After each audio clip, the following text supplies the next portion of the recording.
Hello. I need to bring this camera up some, and I'm trying to find something to do that with because my stand is broken. So I'm looking at all my craft stuff up here. Huh.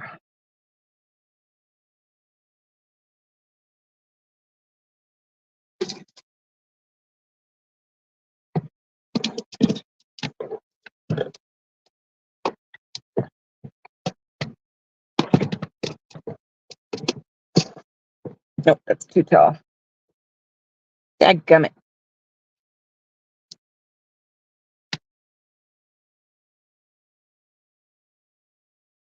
Because that's actually not too bad right there. I just need something to hold it there until I can get a new stand.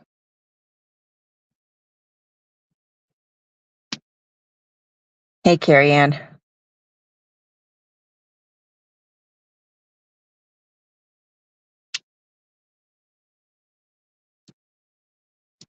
Let's see.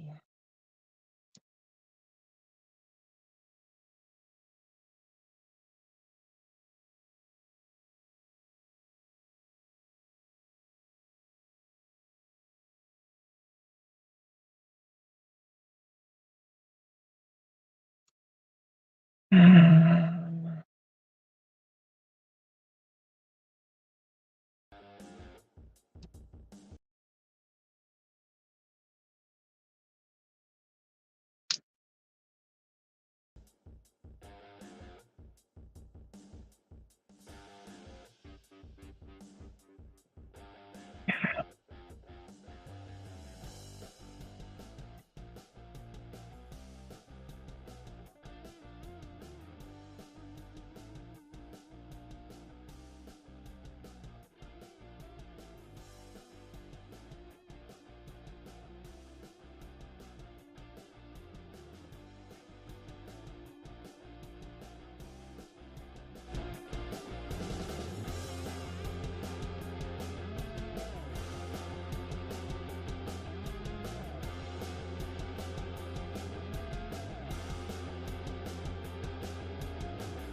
Hey, Tracy.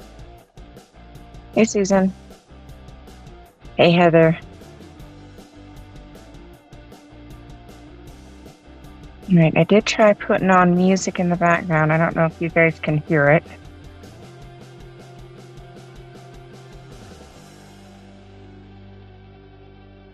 Can you let me know if you can hear the music? And if I have any feedback.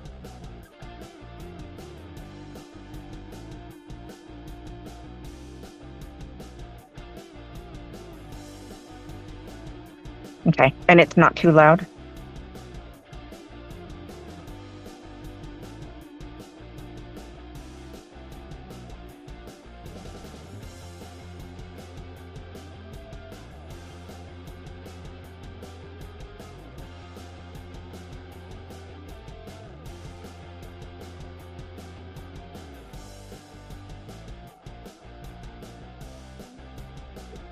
Right.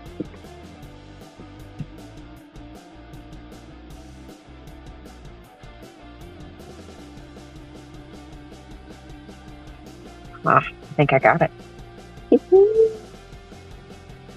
Okay, perfect. Let me grab my drink real quick. I'm plugged in. That's what took so long to get started. I had to get my other headset was dead, and I had to find the aux cord for these ones. So I'll be right back.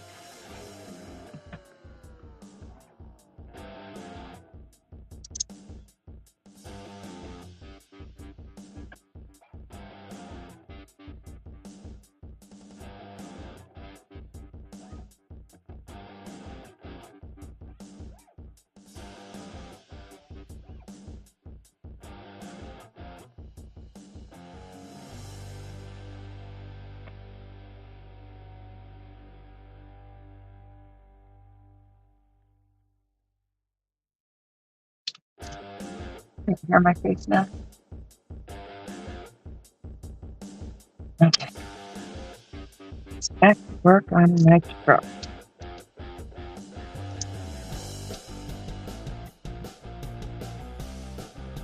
I gotta grab a little snack too. I love these things. There's a little bit of a sweet tooth. Mixed berry. These things are so good.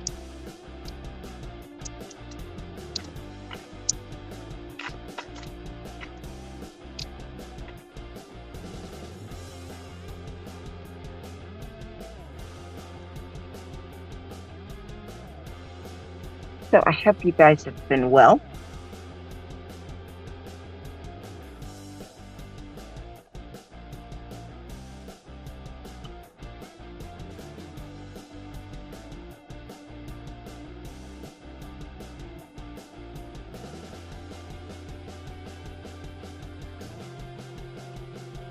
Right? Craft fuel, yes.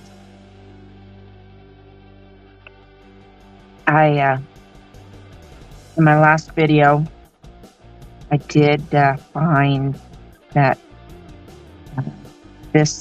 I did get this one from Amazon. So I went ahead and added the link to the description of my last video for anybody that may want to purchase one.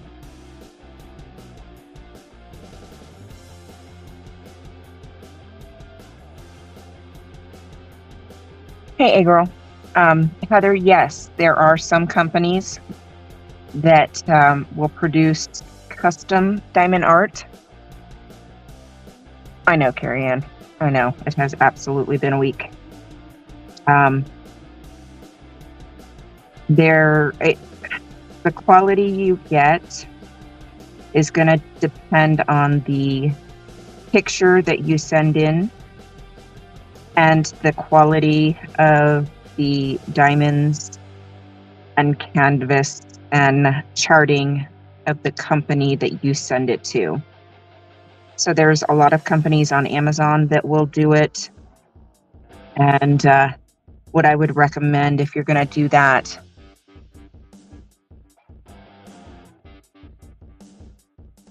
hey girl, I feel your pain. But Heather, if you're going to send in a photo before you spend the money on a custom diamond painting, some things to consider. Oh, good, Tracy. The quality of the photo that you use, the subject of the photo you use. People are harder to depict in diamond art accurately. So if you are going to send in pictures of people, you want to minimize the distraction in the background. You want to try to minimize a lot of the same colors.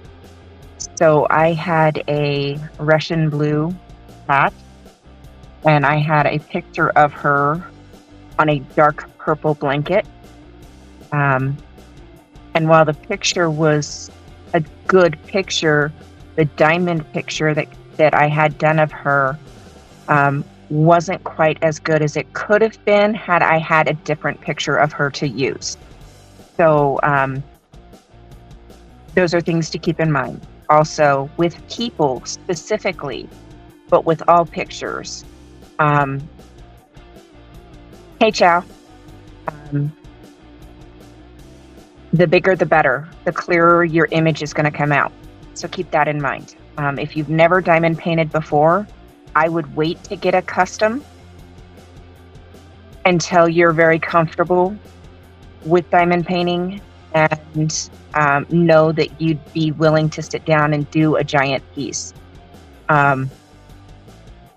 Because I would hate to see you waste your money and not finish, because sometimes they could be upwards of 50, 60, 70, 80 bucks for a high quality, good diamond painting, custom diamond painting. So if you've never diamond painted before, I would start small and work your way up. And with anything, diamond painting, pick big pictures. The bigger, the better, the more detail you will get. And always, always, always with customs, especially on Amazon, check your reviews before you pick a company to do your painting. Okay? Just some little nuggets to put in your head to think about if that's something you want to do. Oh, Kristen, I know that feeling. That is something a lot of us here struggle with. I am up till easily 1 o'clock almost every night. I feel your pain.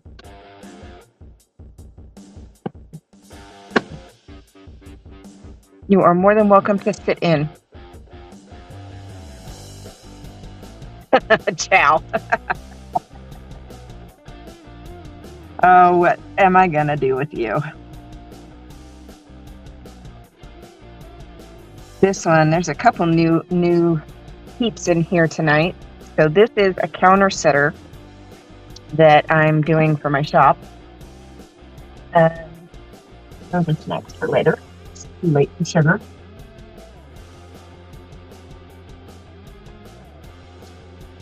You move this.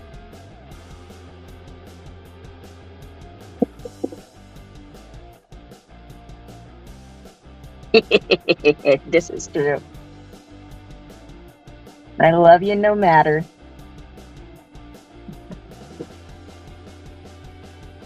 This is a counter fitter or shelf fitter. The base that will fit on the counter. And then this slides into the slots. And it has a little basket that you make for the back end of the truck. Which is here.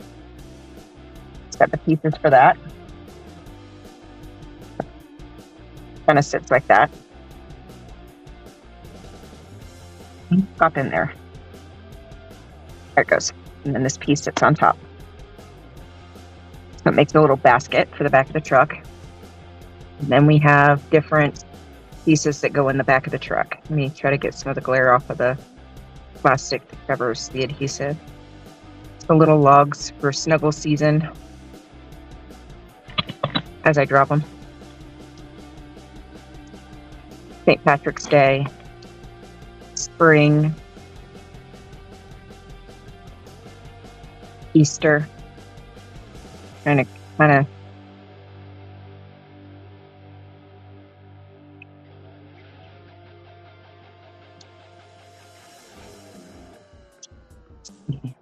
me turn my light a little bit. Oh, that makes a little bit of a difference. I know. Christmas. Halloween.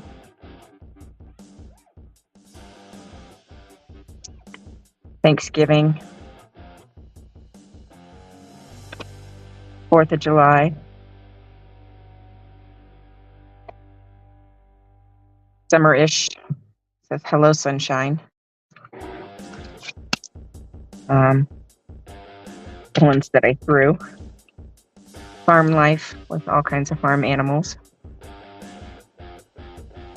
Oh, wait again. There we go. Hello, fall.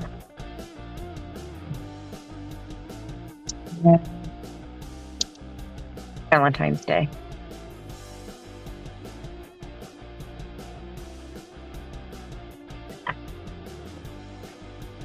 Oh, Chow, trust me, I hear you. That's why I have so much craft stuff. But this diamond painting actually is very soothing for me.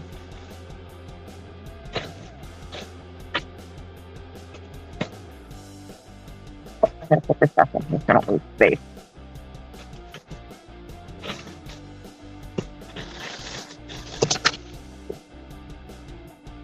So, very soothing, very relaxing.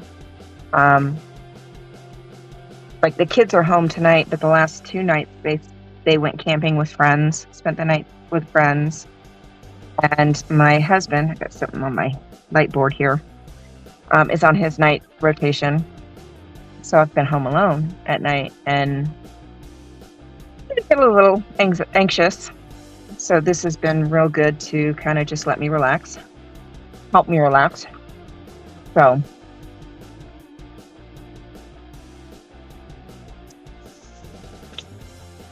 hey, Kimberly.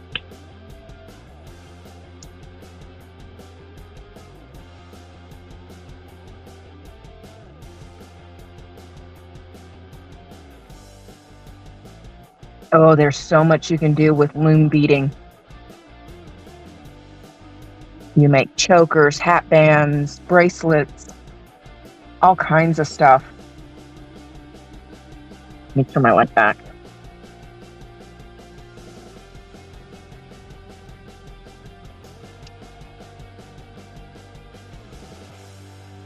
Yeah, there's a ton that you can do with beading or loom beading for sure.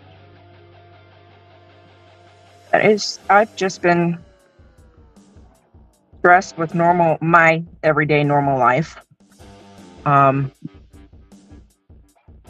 of course, just in general, been really stressful for everybody lately. So I figure this would be a perfect opportunity to just hang out and chat.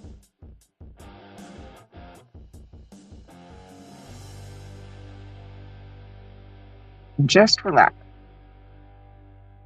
What I like about diamond painting, each one of these little dots is numbered, or in some cases lettered, in some cases it's little symbols. That's the word I was looking for, symbols. And you literally just follow the placement guide that comes with it. In this case, they were all numbers. So I was able to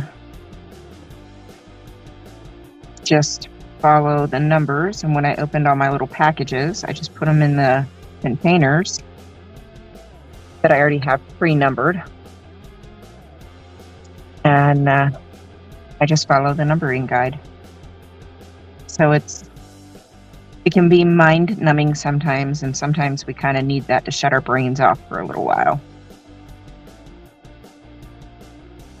So with somebody with anxiety or high stress, or,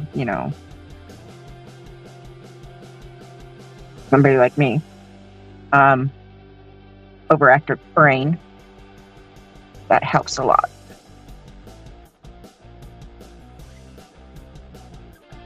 Might have to put new ones in the pen. I think it's a little dirty.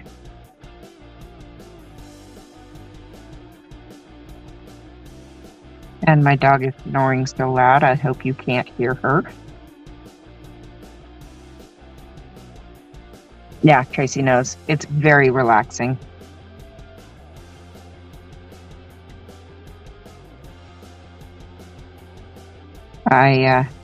This is one of my this is like a snack size for me. I have giant pieces that I do, paintings.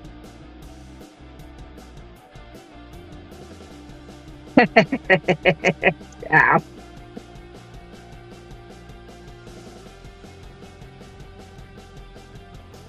Yeah, so you put sometimes, so you can see I have the single placer here. This is a 3 placer. That's a 4. No, that's a 3. And then there's some that this one is a 9. You can get up to 9 diamonds on the end of that. This one's 8. Tracy, I've yet to figure that out. I have bags.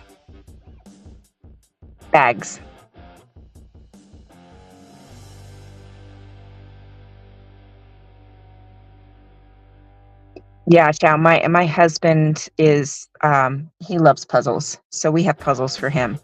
It's relaxing for him. He loves them. They make those empty, like, glass lamp bottoms, or you can fill them with whatever you want. You could do something like that, and that would take a ton. Hey, Maya. That would take up a ton, and it would make a pretty decently weighted lamp base. Brooklyn took all of my special diamonds, so I have none of those left. All I have are the regulars left. Let's see if I have any in this drawer. I think I moved them all. I'm pretty sure I moved them all. So I've got one bag left over here. This is a small bag. So this is just off what I had left off of one painting. One of my big pieces. So I just have the regular diamonds left. This is one of the small bags, but I have like quart size, like several quart size bags. Oh yeah, never feel bad that you kept them. Because you never know when you need to dip into them for a project. Hey, Papa Smurf. You never know when you might have to dig in where you got shorted on a piece or something. So, but yeah, you could do something like that. Christmas ornaments. You know, the empty craft Christmas ornaments. You could put them in there and give them out as gifts. Do like a range of colors. If you keep yours separated by colors, you could do like layers of colors for certain people of their favorite colors.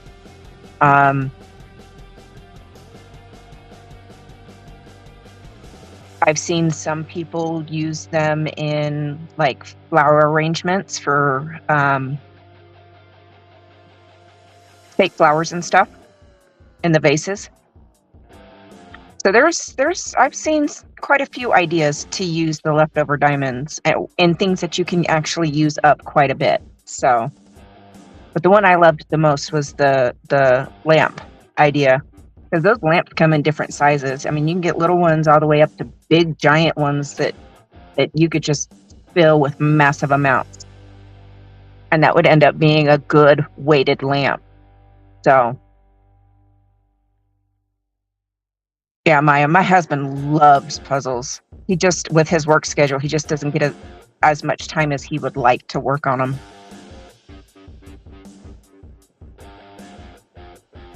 And see, I don't keep near as many of the pieces that I complete. I tend to give them out as gifts. I've given a few to, I must have dropped that one, to a couple of local charities for silent auctions, you know, things like that, to help them raise money and stuff. So, giving them out as gifts, just giving them away because the only reason I even bought it is because I liked the picture. Never intended to keep it to begin with. So,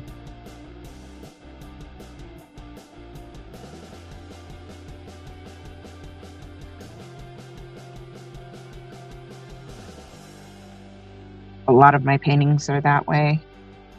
I have several that I bought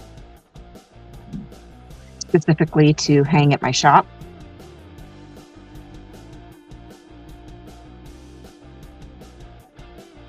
Still have a few more that I have to do for that. I have a couple more to do that are specifically for my house. I have these ones here. There's 3 more to the set, I think. Let me grab them.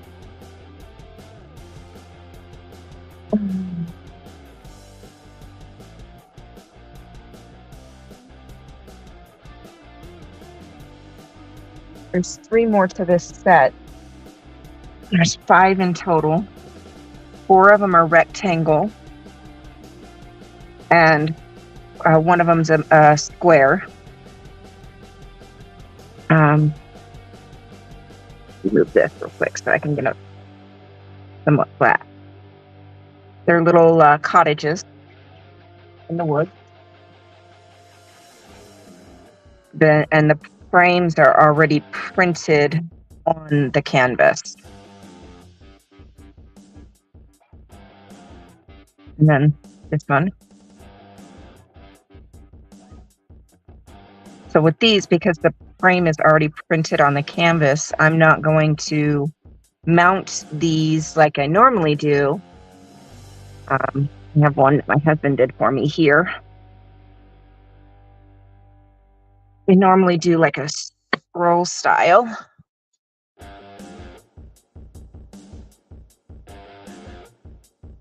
Like this.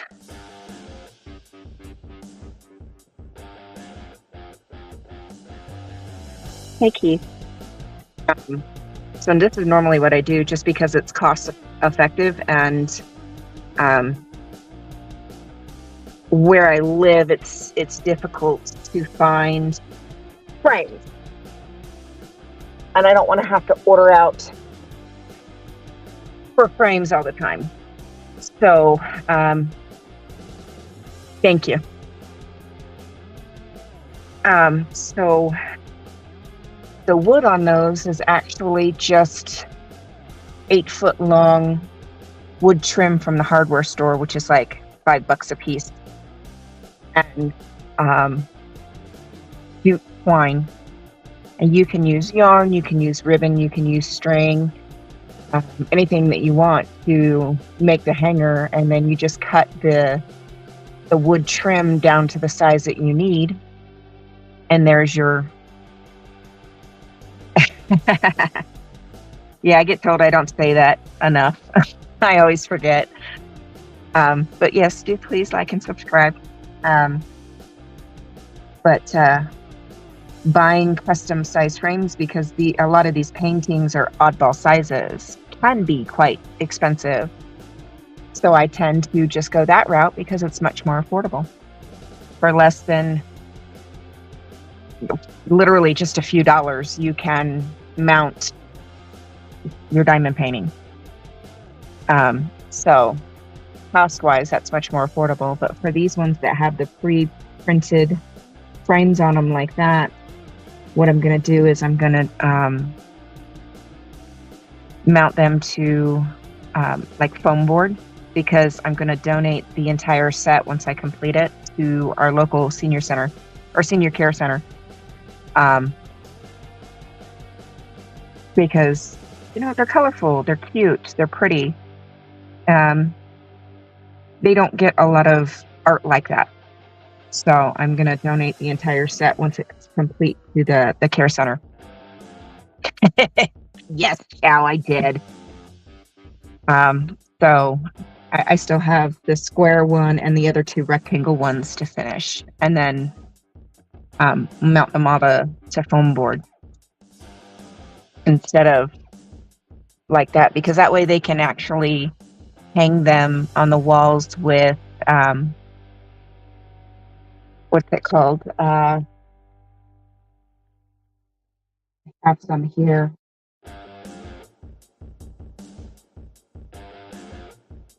Command strips. I had to look at the package in my drawer. They can hang them with command strips if it's a flat board on the back, instead of putting nails or tacks or something in the walls at the care center. So that'd be safer at the care center. I've done this yesterday. I'm sure. Okay. Oh, that's cool, Maya. Yeah, you are an extremely talented artist. I mean, but we've all been saying that for quite some time already.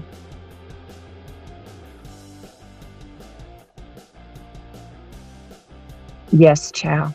Yes, they most certainly are. Yes, they most certainly are. I love command strips.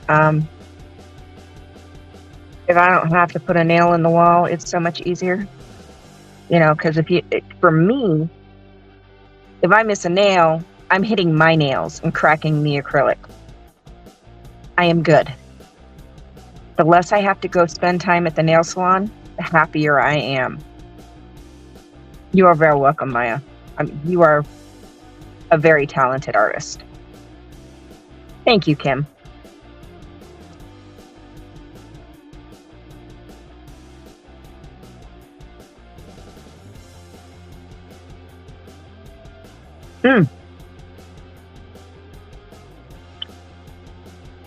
They are little strips that are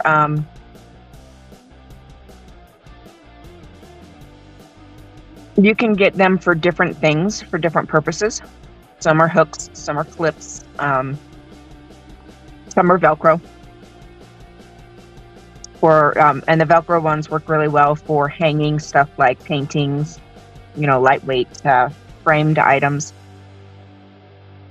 And they have a little tab on them. So when you pull the tab, they're adhesive, but when you pull the tab, it actually releases from the wall without damaging the wall. Love them. They're from the 3M company.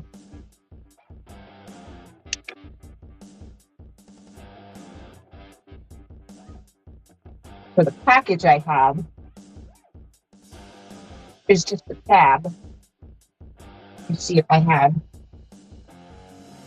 any of the actual strips. These are the heavier duty picture hooks or picture strips. And these ones I think can support up to 8 pounds, I think.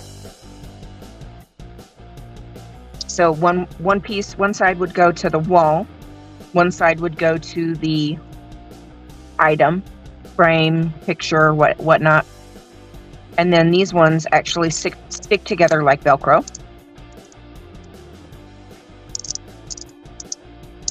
I think these ones are the ones that these ones are rated for up to 8 pounds, I think. So when you pull the tabs on the side that's stuck, you pull the tab and it will stretch. And because of the way it stretches, it actually releases from the wall without damaging the paint or anything on the wall. But for these being picture ones, you would stick one to the wall and one to the back of your frame, and then you just basically just stick your frame right on the wall. Makes it so much easier to hang pictures.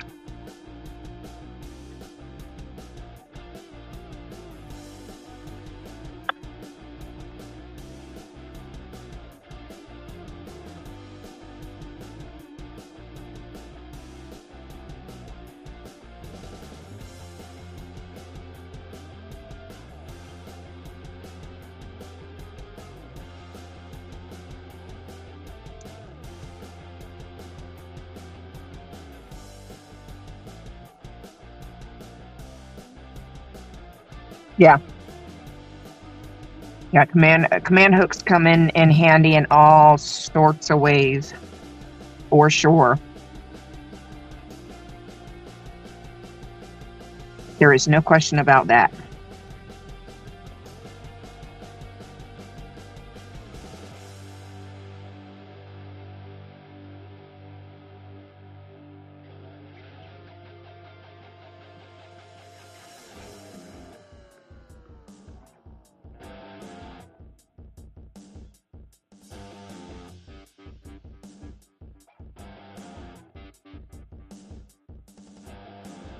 And then I got home and my delivery from Amazon was here. I got a new a new battery pack. And I freaking love it. I got new clamps for my phones on my tripods. And then I'll have to show you this battery pack. Let me grab it.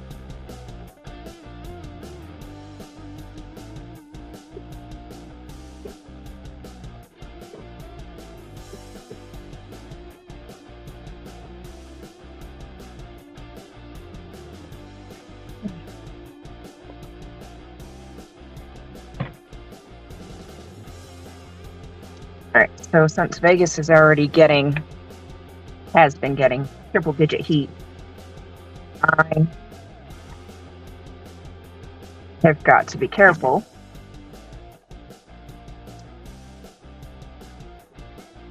about my phone's overheating.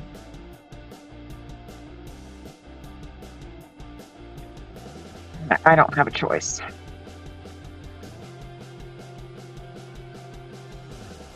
But I got. Oh, I knew that was going to happen. I got this super cool battery bank.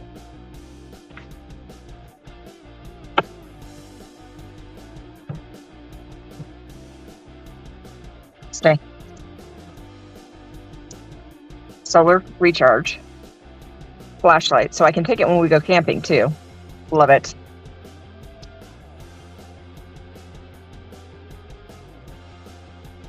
Two USBs, so I can, and then the in is a USB-C. Yeah, so even here where I live, even though we're much cooler than Vegas, because we're 6,500 feet up, 6,600 feet up, it's still, with our phones in the sun, our phones can still overheat. But I want to say somebody the other day said that it was 116 in Vegas, Fahrenheit. Because I know you're overseas, Maya, so you're Celsius, but 116 Fahrenheit in Vegas the other day. So I'm going to have to. And I know the last time I was there last month, my phones were starting to overheat, which is why I had to leave. So I've got two USB ports and the USB-C port for dual charging. So it can solar charge as well as plug-in charge. And then you see how bright this daggone flashlight is. For that little bitty light on there, that's bright.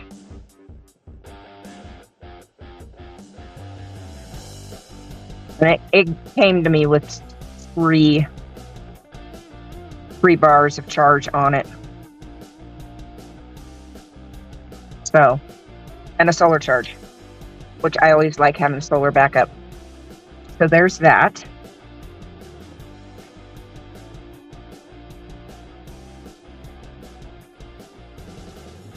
So I can have that charging while using it, which I love. Because I'll be back in Vegas this coming weekend.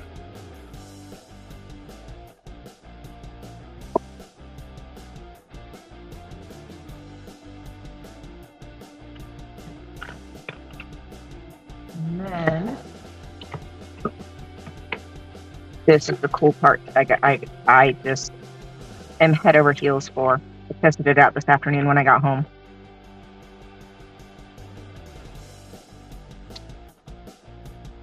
Close, will ya? There's that. Got that close back up. This bad boy, I am so stinking happy about this.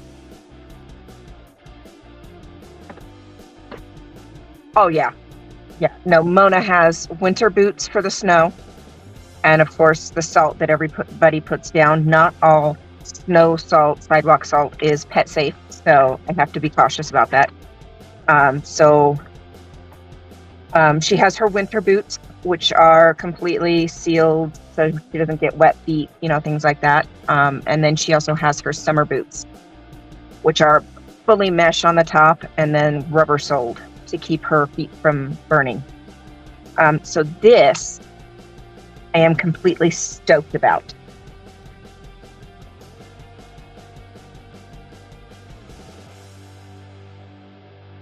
Oh, I can stay out, Maya, honey, I can stay out in heat like that. I love it. My body loves that kind of heat because my body works in that kind of heat.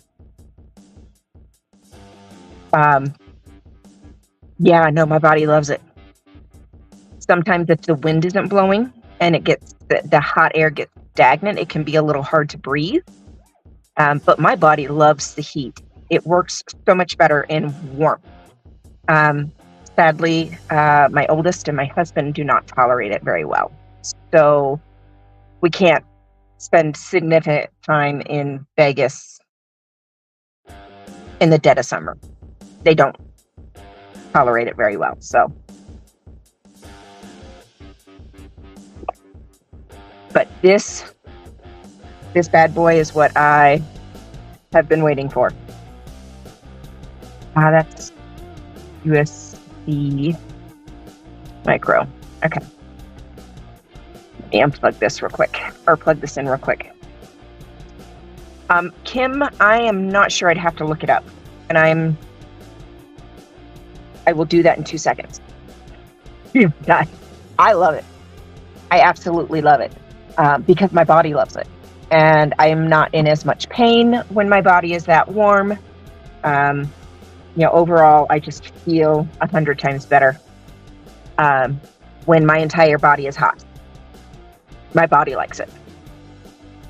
So this is going to be a game changer for my phones.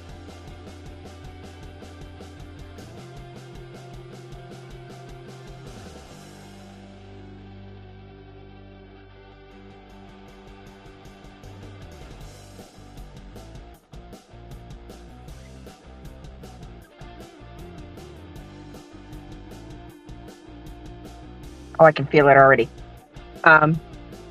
Huge game changer. So I've got the power plugged in. Because Vegas is so hot, I knew I was not going to be able to the heat. It was not going to work. This is a foam cooler. This one actually has the mount that I can actually mount straight to my tripod.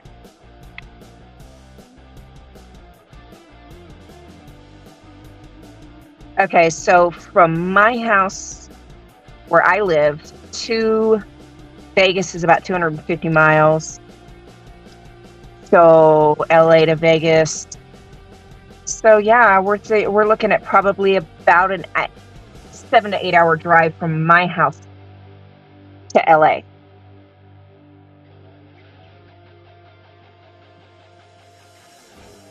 And roughly 3.5 to 4 hour, hey Acupunk, 3.5 to 4 hour drive from Vegas to LA, roughly. There's tons of variables. Tons of variables in that. But with the heat in Vegas, if I don't protect my phones, I could easily blow the battery. So this little thing clips right to my phone.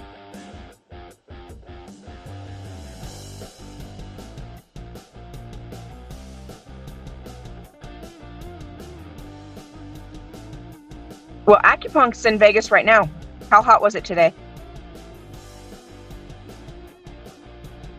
But yes, the dry heat is much more tolerable than moist heat, for sure.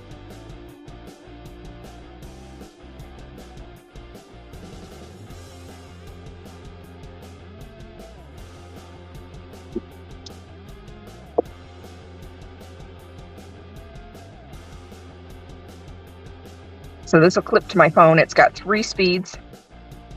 102. Yeah, if you're not prepared for the heat.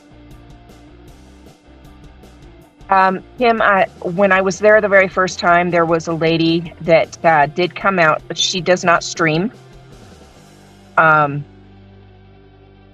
She does pop by and just kind of monitors things over there, but she does not actively stream.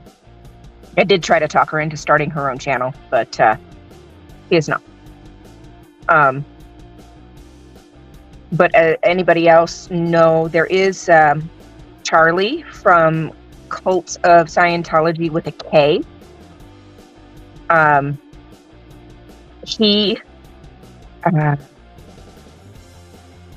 the first time when DOA was in Vegas and his van broke down, the older gentleman that helped DOA work on his van, that's who I'm talking about. But he doesn't just protest in Vegas. He's a little bit of a traveler. He's been to LA a few times. He's been to Austin. He was there for the opening in Austin. And he's an absolute sweetheart. I'm hoping one of these days him and I can meet up together. But yeah, if you're not prepared for the heat in Vegas, it's tough, and it's tough on your equipment. But this is a cooler. It's got 3 levels. So it can run from the phone, but I wouldn't want to run it from my phone, simply because in the heat in Vegas, as hot as it is, it would drain my phone too fast. That's why I bought the solar battery pack. My phone just went off. Make sure it's nothing important.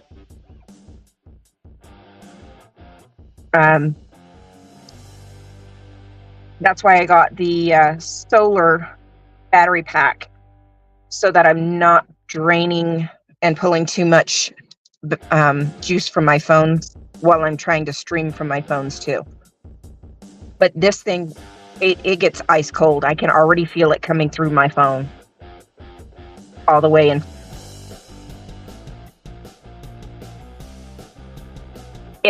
This one specifically actually attaches right to my tripod. It has the mount for a tripod, as well as, and the charger is set way back.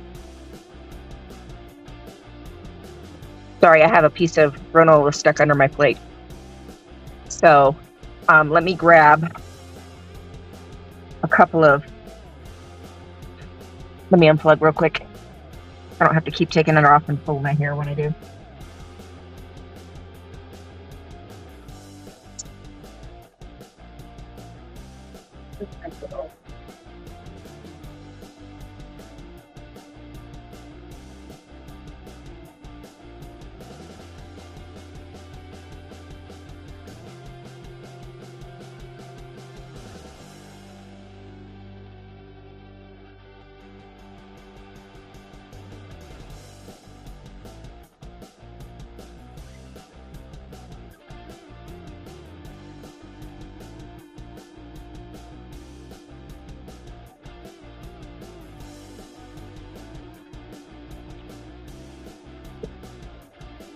Okay.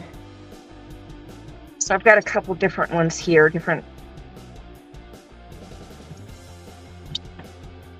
So this is just a little PP one. Let me get the second one here. It just screws right in. So it can actually then become, instead of your clamp, which I don't have one here. No. Instead of the old style clamp that we're used to, that we've been using. Okay. Hold that. I've got one.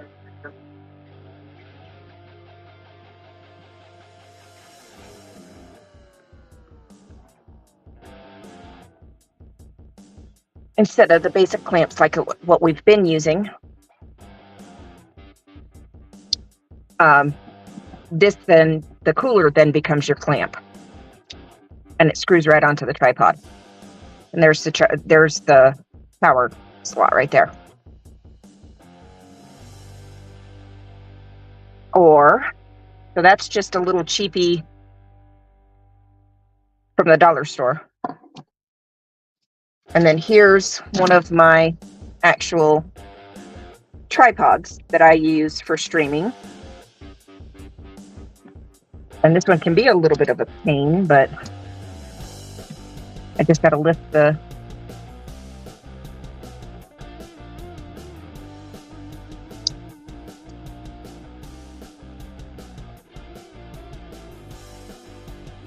Now this one has a longer post, so I would have to do, I would have to put something under there to keep it from turning, because it is a little loose, because the post on this one is a little bit longer.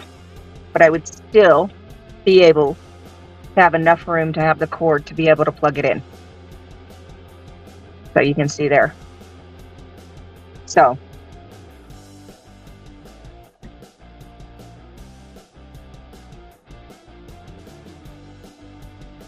it clamps to the phone, but it also becomes the phone holder. And it screws right to the tripod. So this bad boy, my phone is cold. And it's only on 2. And there's 3. And it's only on 2. Amazon's got some decent ones, Acupunct. I can send you some links of some that I've looked at. And then ultimately, I like this one that I got. It's got a smaller base. Instead of being an actual 3 separate individual leg tripod, this one, it can be a selfie stick, or you can open the base and get the tripod.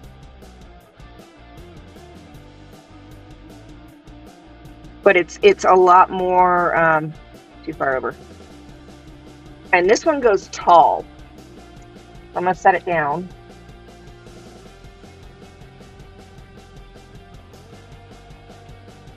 And that's actually, I'm 5'5.5", and it's actually taller than me. So it's probably 6 foot easy, just to the top of the head.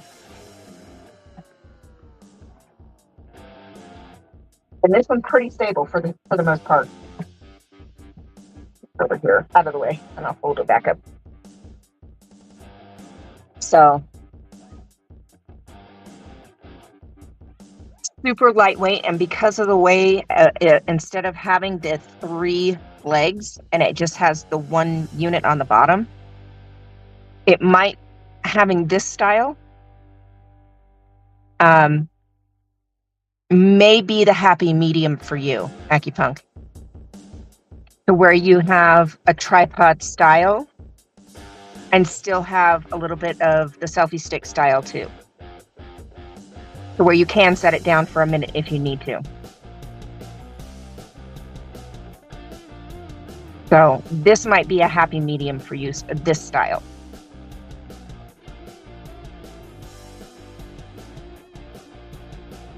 Nice. Yeah, I'll send you the link to this one and a couple of different ones that are similar that I've looked at, and you can take a look and kind of see better what I'm trying to explain. But something like this might really be a happy medium for you, to where you can open up the bottom, stand it up for a minute to give yourself a break, and still easily pick it up and carry it with you. That might be a happy medium for you. So yeah, I love this. With the heat in Vegas, this is definitely going to, you can almost see a little bit of condensation building up right there. Wow.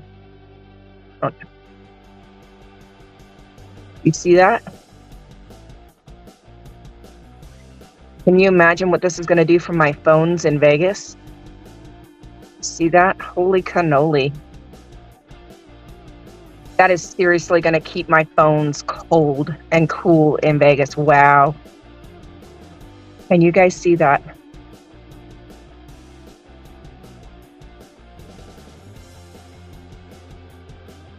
Almost, yeah. That is insane. And that's only on level 2. Nice. I am so stinking happy. That is seriously going to help my phones in Vegas. My phone almost slid on the floor.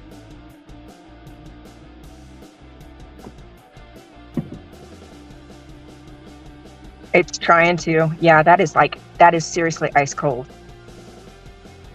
Heck yeah. I'm tickled pink. Because we are heading back down Thursday when I get off work. So, and then coming home sometime Monday, because we both go back to work on Tuesday. So, That's gonna be exactly what I need for the Vegas heat for sure. Oh, I'm tickled pink.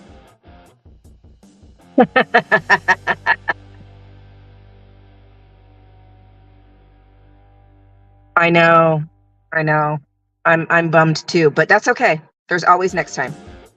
Always next time. Because yeah, it's a like I said in my email, it's a 250-mile trip. It's a long drive. So we usually don't do quick trips. It's usually at least a couple days. And we're heading back down. We still have a couple projects we need to finish for my family member from when they had some plumbing issues and then had to have some remediation done in the house last year when I had my surgery. And still, I got them from Amazon, Yvonne, and I am super, super impressed with just how, because my phone it's been off for a good hot minute now, and my phone is still ice cold. So that is going to be perfect and exactly what I need for Vegas. But yeah, we have a few projects that we've got to get finished up at my family member's house. And where's the plug? Get that taken care of, so she can get those projects finished. So we'll have to see how that goes. All that cold just went right through the packaging. Yeah, I'm super impressed with that. But I didn't want to.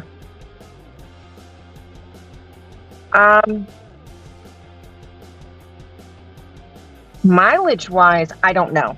But I can tell you.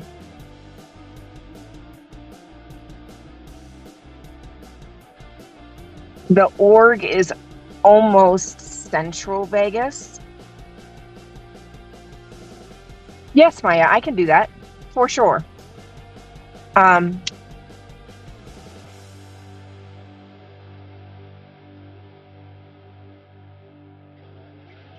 That wouldn't be hard at all, because, and if I'm not mistaken, these were only like $40.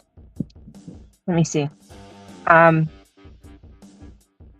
The org is almost central Vegas. And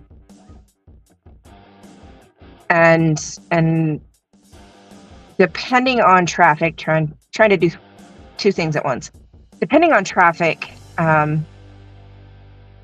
from central Vegas, it could take you half hour, 30 minutes to get anywhere. I know from where we stay, it takes about 15, 20 minutes to get over there. Wrong account. Let me switch accounts real quick. So yeah, it takes about 15 minutes, 20 minutes to get over there from where we stay.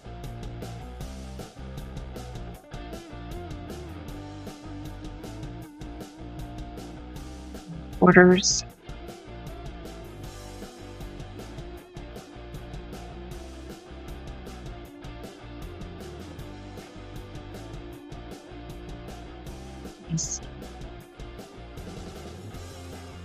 Okay, I take that back. They were $49.99 with a $5 coupon.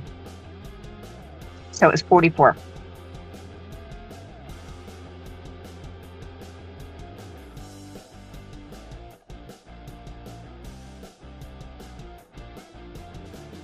And I'm seriously tickled. Let's see. 4.3 stars with 1,400 reviews. But I'm impressed, honestly.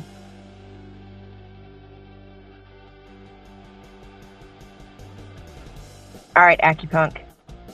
Please be careful while you're traveling. That is a long drive, so please be careful. Yvonne, in a lot of cases, that's pretty good. Seriously? You're a goofball. He's a goofball. But where I live, we get brutal, brutal temperatures in the wintertime. We get hellacious winds. I've had clients that have brought dogs in whose feet have been sliced open from snow ice. Snow ice is basically where the top layers of snow are so hard and it's been so cold. The edges have literally turned to razor sharp pieces of ice. We get so much ice here that in the wintertime, most sidewalk businesses are nothing but salt. And not always is that salt pet safe. And because I don't know what brands these businesses are using, if they're using actual sidewalk safe salt or if they're cutting costs and using water softener rock salt, which, some people do.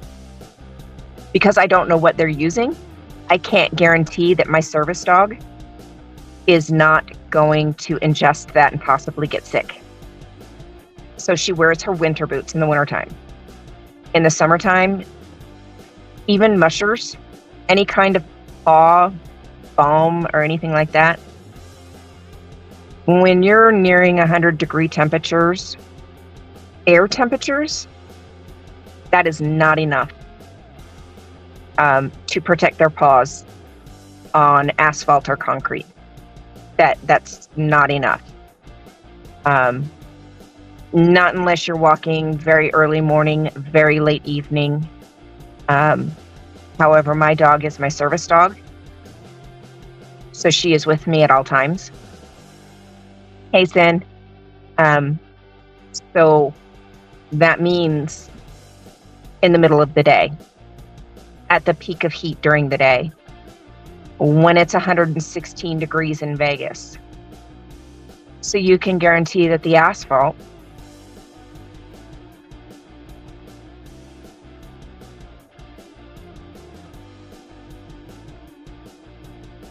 Yes. You can guarantee the asphalt is at least 130. In that kind of heat, asphalt actually leaches tar. And that's not healthy. So, it's not as bad where I live because I live higher in the mountains. It's not as hot. It's still hot, but it's not near that hot. But when we're in Vegas, in that kind of heat, she absolutely has her boots, summer boots. So she has 2 pairs, one for winter, that are fully waterproof. Good night, Kim. Go get some rest, honey. We'll see you later.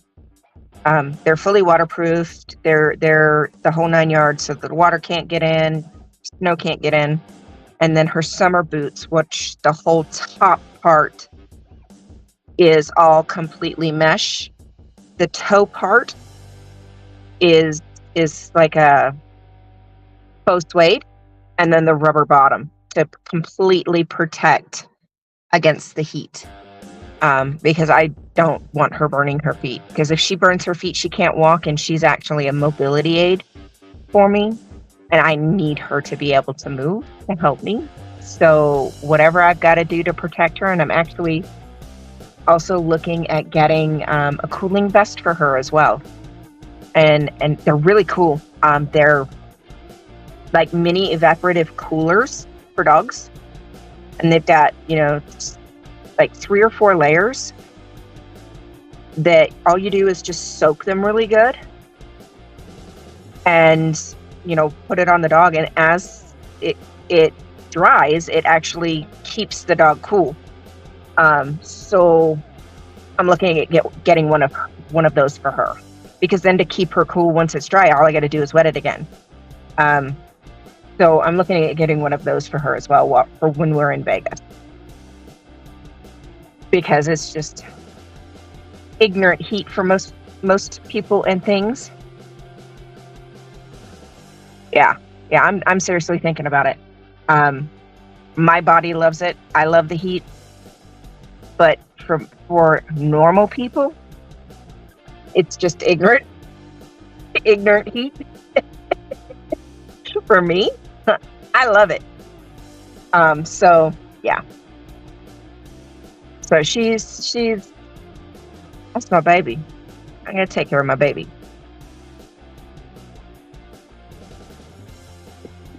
Have to take care of my baby. She's most definitely mama's girl, for sure. Yes, and that's usually my test, and I have been known.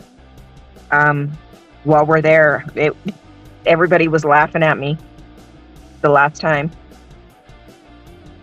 Yeah, Yvonne. Yeah, the average person. Yes, me. I love it. The only thing that bothers me is when there's no breeze to move that hot air. Once it gets stagnant, you can't breathe.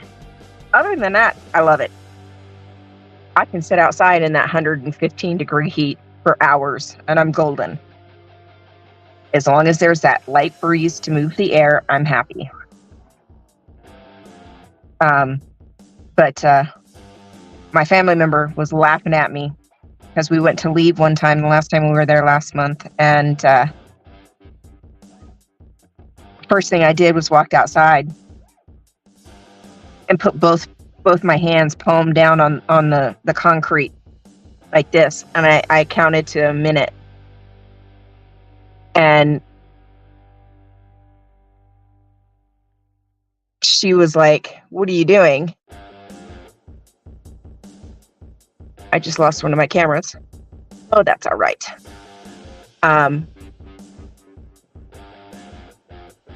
No, it's not, because this one is not connected to my channel.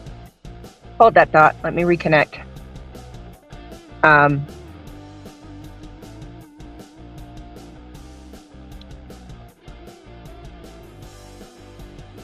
And I told her, I was like, I'm counting to a minute. If I can hold my hands on the concrete, then it's safe for Mona to go without her shoes.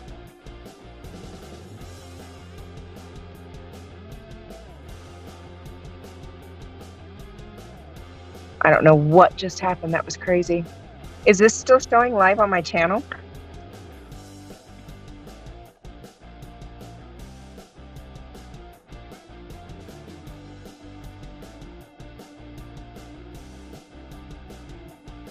Like literally, it just dropped. Yeah, but you were already here. So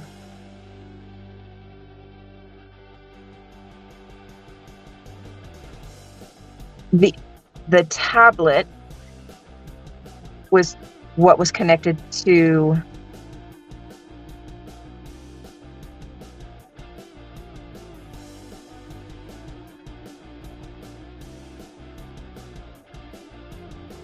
okay, nothing on. Woohoo. Okay, it's just behind. Okay, that is so weird. I don't know what happened. Okay, so the way I logged in to have both cameras going is the tablet I used as the main, and then I signed in as a guest on my second phone. And I don't know if I can sign back in.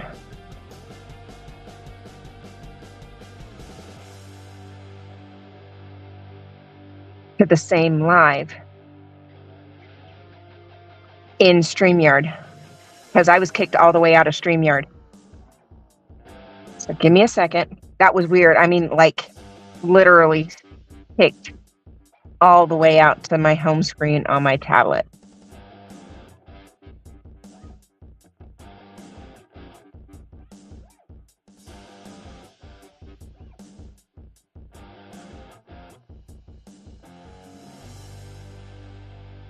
That was weird. I've never had it happen that way before.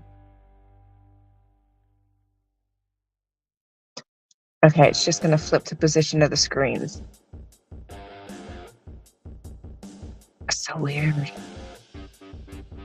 Okay, Let me mute this one so we don't get an echo.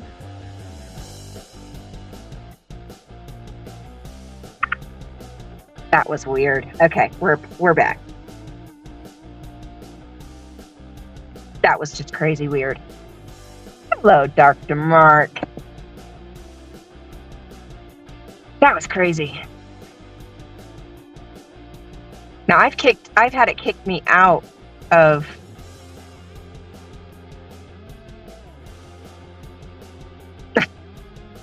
Thank you. I always forget unless one of you guys say something. I've had it kick me out, but I've never had it kick me completely out and shut down my browser tab and everything. That was a first. That was a first. That was crazy. That was weird. Thank you, Sin. I appreciate it.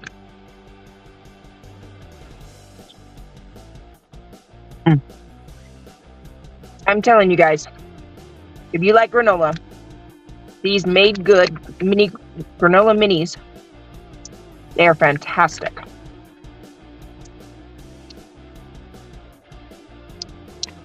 I got them at Costco. And these ones are mixed berry.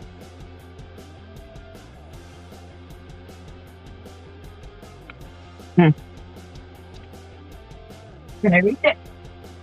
Yes, I did. So, yeah, that was weird. I mean, I've had it kick me out of the stream before, but I've never had it completely shut down the entire tab and everything. That was crazy. But I'm here. I am here. It's backwards now.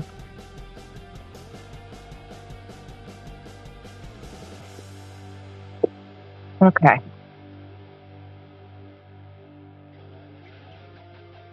I did not. What did you say? Let's see.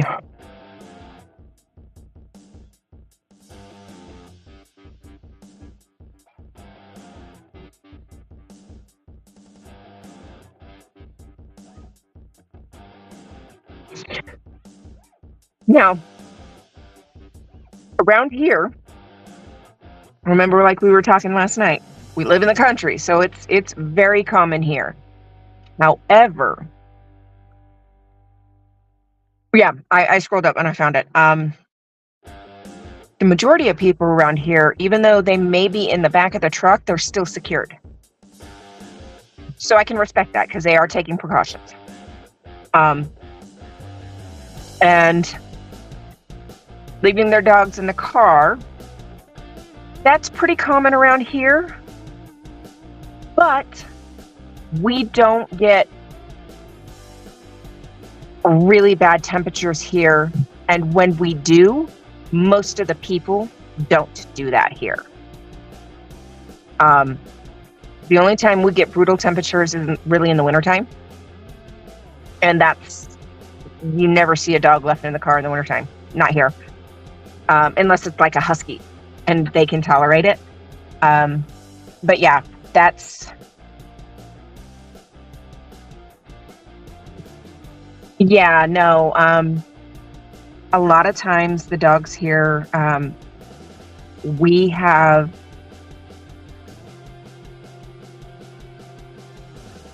are old school ranching here.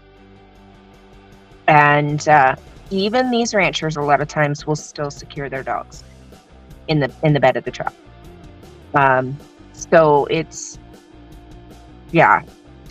not very often. And that's because we are so far out that to come into town, it can be a 2-hour drive for some of these people. It can be an hour and a half. And you're running 70 to 80 miles an hour. So that's not a good mix. Um, most of the time, our summer temperatures,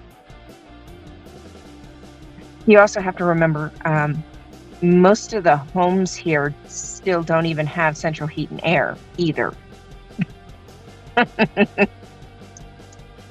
Um, so a lot of people still live with fans. So we don't get, in the summertime, we don't get a lot of those brutal temperatures like Vegas does. Exactly. No, yeah, no, you're right. Um, I can't tell you how many times that's happened here. Um, it has happened. And a lot of times, more often than not, though, when we've had a car accident or something like that out on the highway, it hasn't been locals whose dogs have gone missing or have taken off after an accident. It's been people from out of town.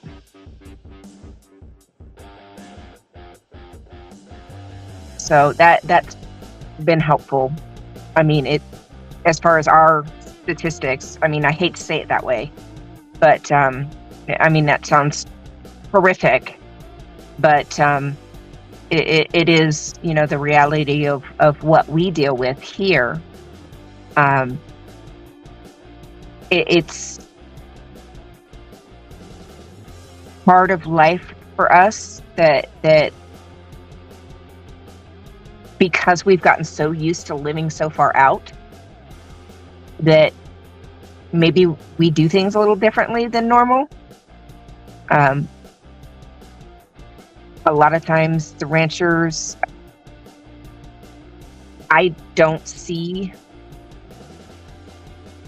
Oh yeah, no, most of the people don't. My car is sitting in my driveway with the windows down right now.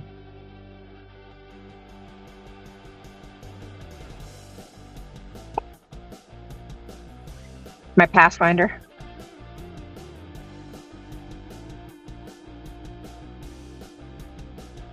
Yeah. See, we sometimes get that here in town, but it's not often. But out on the highways, we don't, for locals, we don't get a lot of that.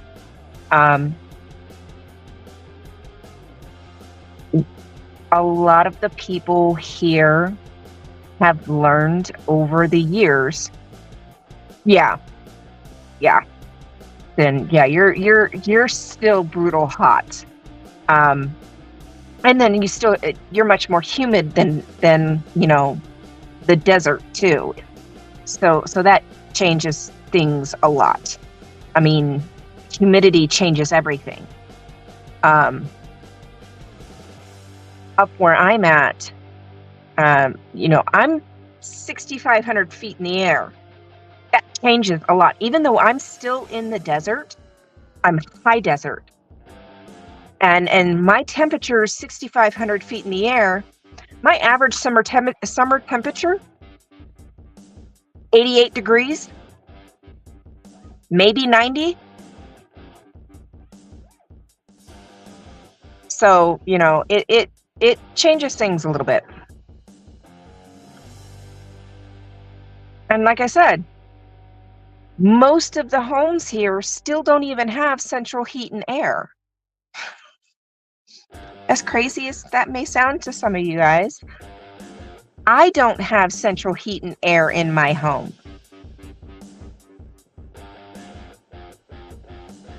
I have a wood stove behind me.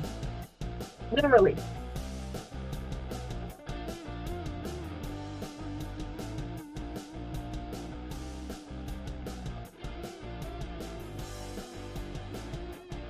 Trying not to make you guys sick by moving you too fast.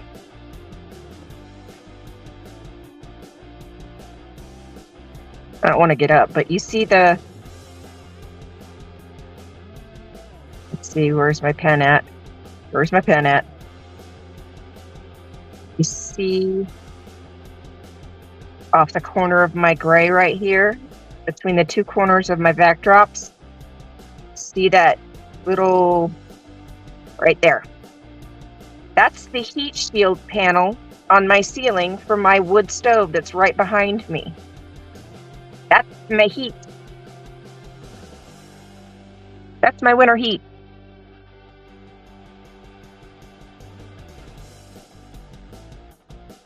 That's my winter heat. Yeah, see, and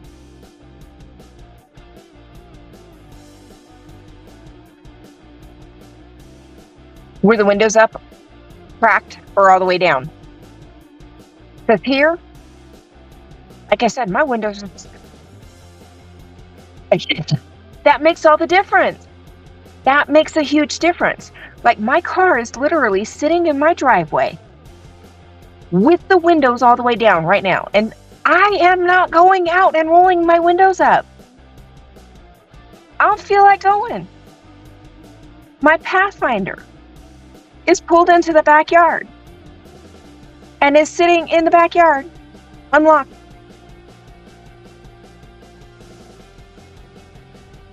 I mean, it might be because, you know, I'm a little bit crazy and people don't mess with me. Or, you know, a lot of people here just don't mess. I mean, we don't have a lot of crime here, not like that. So, you know, it's nothing to walk by a car and then all of a sudden a dog pokes its head out the window and be like, "Hi, I'm here." It's nothing, especially in the summertime. Right, Sin? Not at all. You know, so in the summertime, if you're a local, I mean, you get to the point after the first few times when the weather starts breaking, you kind of get used to it, and then you end up tuning it out. By the end of summer, you're just like, huh? You know, because you've been barked at walking by a car so many times with the dog just poking it, jumping up and poking its head out the window because everybody's windows are down. This is true. Yeah, this is true. I think we mellow each other out just a little bit, maybe, but we're pretty on par. So yeah, here it's a little bit different, and a big part of that is because we are so far out. You know, that was one of the reasons that we moved here when we left Florida, because when we left, my oldest was 18 months old. And we wanted to raise her, and she just turned 15. But we wanted to raise her in a place to where she could still be a kid. And moving to a place like this, we knew she was going to be able to have more of the life as a child that we had, and less of what kids have now in the cities. Still have a lot more of the freedom to be a kid than the kids nowadays have in the city. Yes, we do. We think a lot differently. I can't tell you how many of my clients right now are ranch dogs. They are working dogs. So it's not any foo-fooing. It's not, you know, or how many of them come or live out of town. I have some people that drive almost an hour, if not an hour, to come see me. And I'm closest groomer, you know, or my town is the closest groomer to where they're at.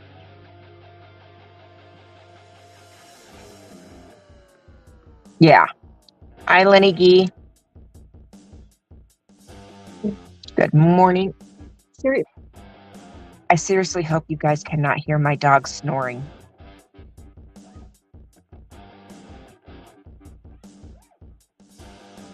She's claimed my bed. And she is out cold.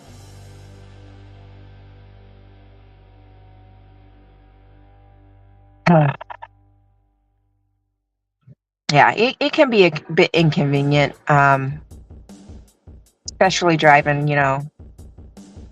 3 hours to get to the closest Walmart. Okay, good. She's loud. I can hear her through my headphones.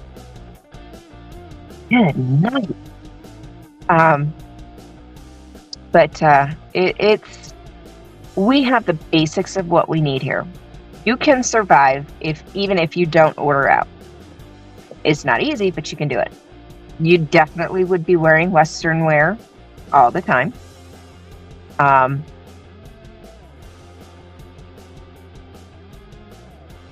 It might be, because she's loud. She's very loud. But you would be limited, but you could survive with what you can get in town.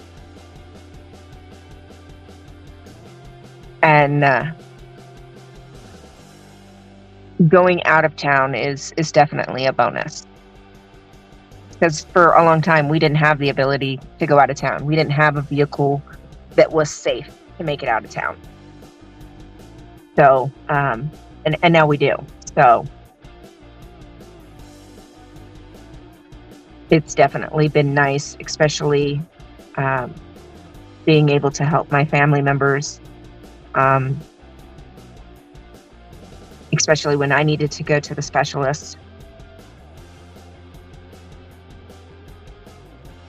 Okay, but I have a staffy, Lenny. Is it Lenny or Leanie? I have a staffy, and when she gets those legs going, she's woken me in the middle of the night, kicked me dead square in the back. Oh, she's not super tall, but she is solid muscle. And she kicked me hard, dead square in the middle of the back.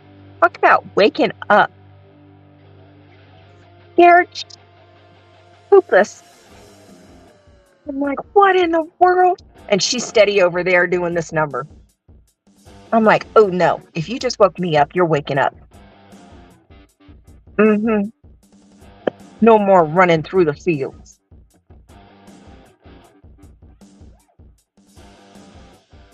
Then she flipped around and gave me kisses, and we both drifted off back to sleep.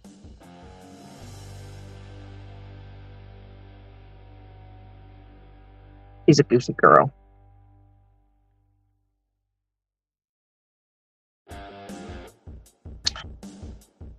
And she probably was chasing deer and squirrels, because we have a herd that lives down in the ravine behind my house. So we have we always have them up here in the neighborhood. And she is absolutely fascinated with them. A small herd of white-tailed deer. He's absolutely fascinated with them. So it's probably one of them. Because when she sees them, she's usually in the car or she's in the backyard. And they're, walking across in the front. Or we're driving past them. It's probably one of them she was chasing after in her dream. More than likely. But she's eyeballing them every time she sees them. Where are you? She went with me to my sister's house. My sister's got 3 horses. 4 horses. Forgot about Roy. And she was absolutely fascinated by the horses.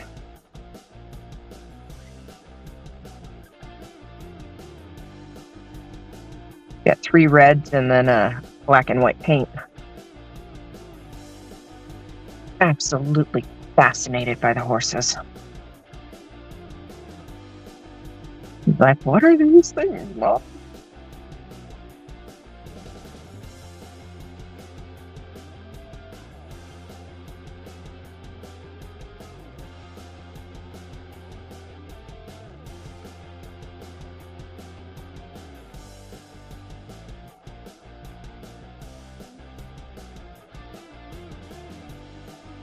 Gotcha.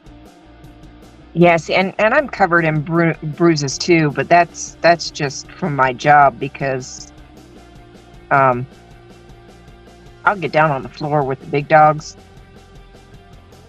and work on them and love on them and everything, and they always end up trying to climb in my lap. So I end up covered in bruises all the time. And 90% of the time, I don't know where they came from. They pop up that night, the next morning, the next day, and I'm like, oh, could have been so and so, but I couldn't tell you.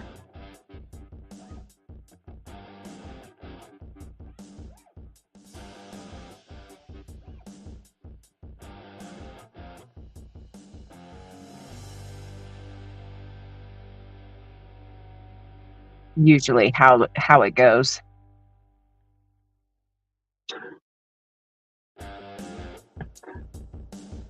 I try to finish this section of twos here through this color.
This is going to be super cute when it's done.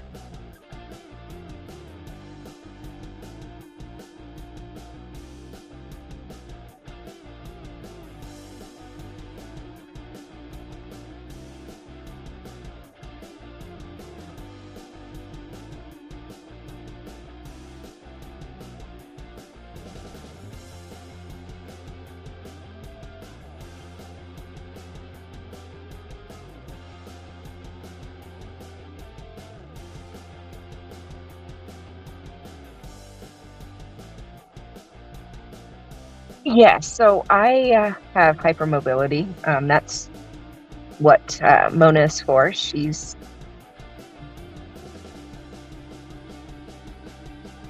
a mobility aid service dog.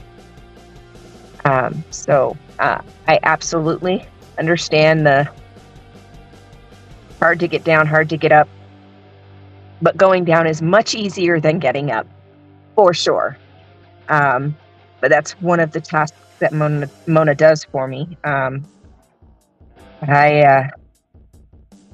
got tired of having to crawl.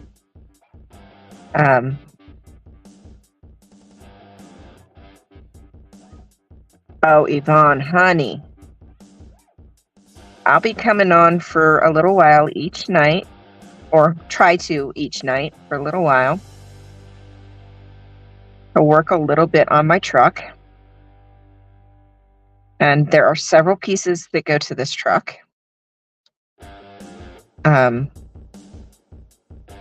So grab one of your canvases and we can work together.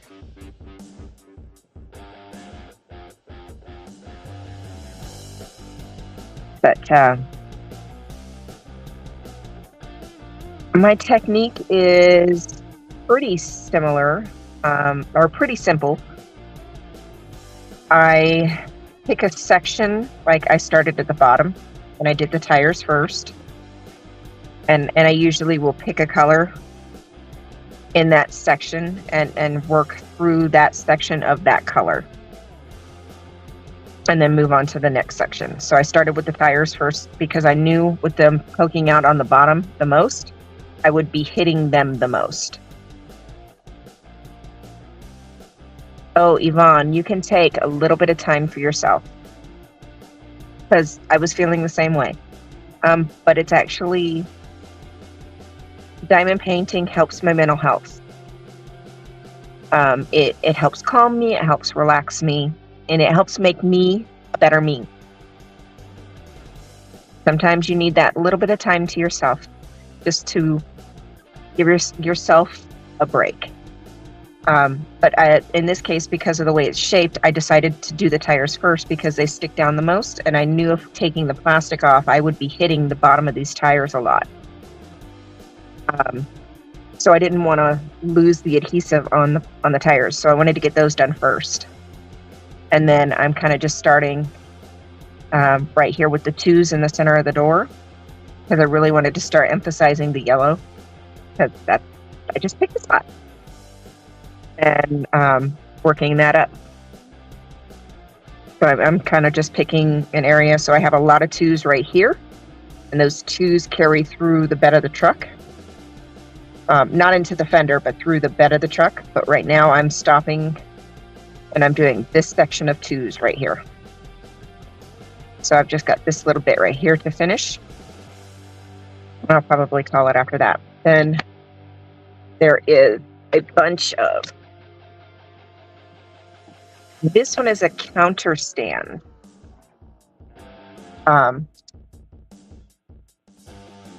Use that so I don't bump my diamond.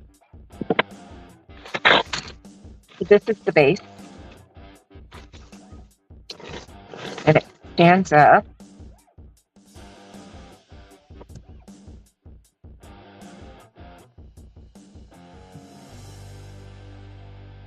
Like that.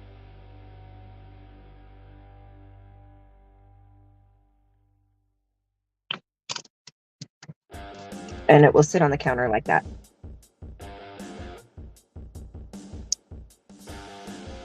And then it's got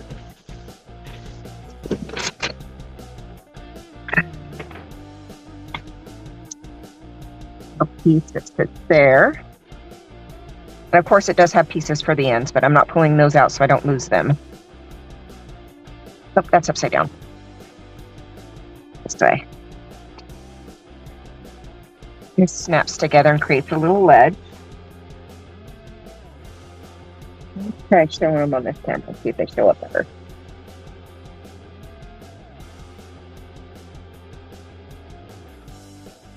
Amazon for the UK will have them. And my recommendation, if you've never diamond painted before, start small. Don't waste your money on something huge. It's going to cost more because you may not like it. So start small. So these, yeah, I do have some that are pretty expensive. Some of my giant ones. Oh yeah, the tablet camera is showing them a lot better without all the glare. So these actually go into that little basket that we just made on the truck. So they sit that in the truck.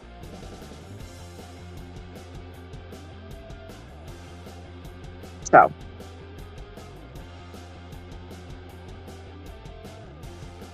put these in front of the camera. There we go. So Valentine's Day. Hello Fall. Farm Life. I love this one because it's got all kinds of farm animals.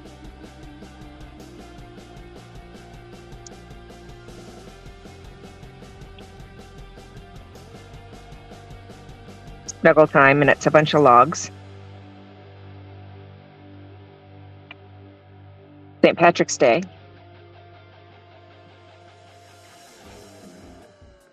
Hello Spring. So these are seasons and holidays. Easter.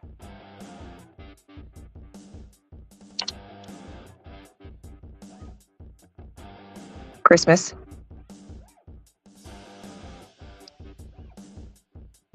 Halloween.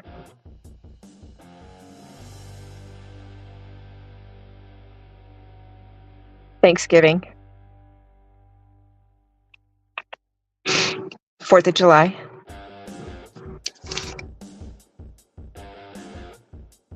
Hello, sunshine. So that'd be Summer Like. And this is my favorite one. This one and the Halloween one. Because one, I am absolutely a Halloween nut. And then sunflowers are my favorite. And so once you get the piece all put together and you get the truck all put together,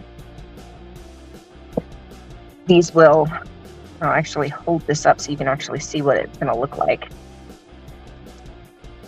These will actually sit in the back of the truck like that. And then this sits on the counter. And I'm doing this one up for my shop, so it's going to sit on the counter at my shop. So, super excited to get this one done.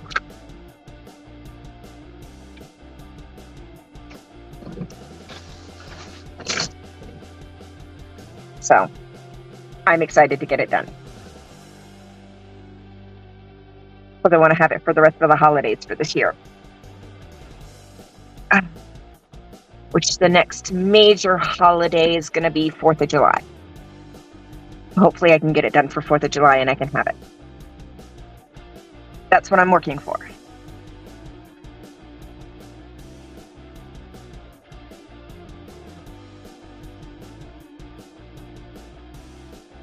I should be able to, but we'll see.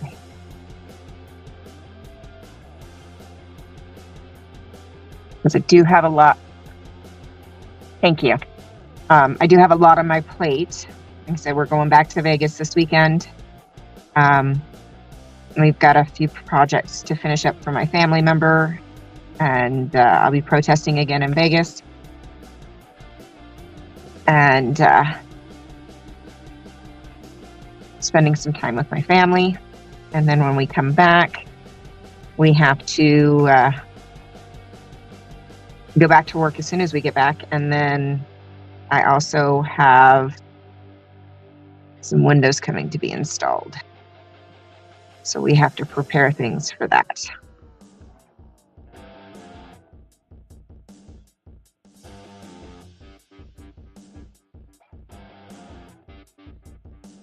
Yep, start small. That's the best way, because you may find it's not for you, because it's not always for everyone. It can be tedious, and some people find that it actually can be a bit stressful.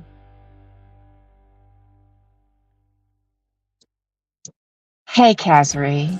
How are you, my dear? It's been so long.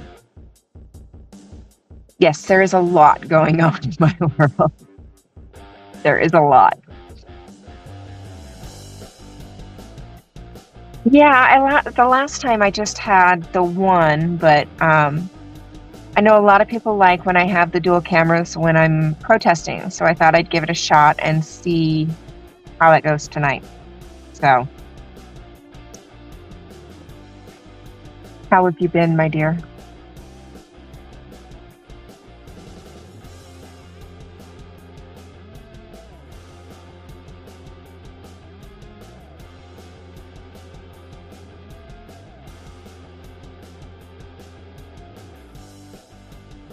Oh, and to finish my thought,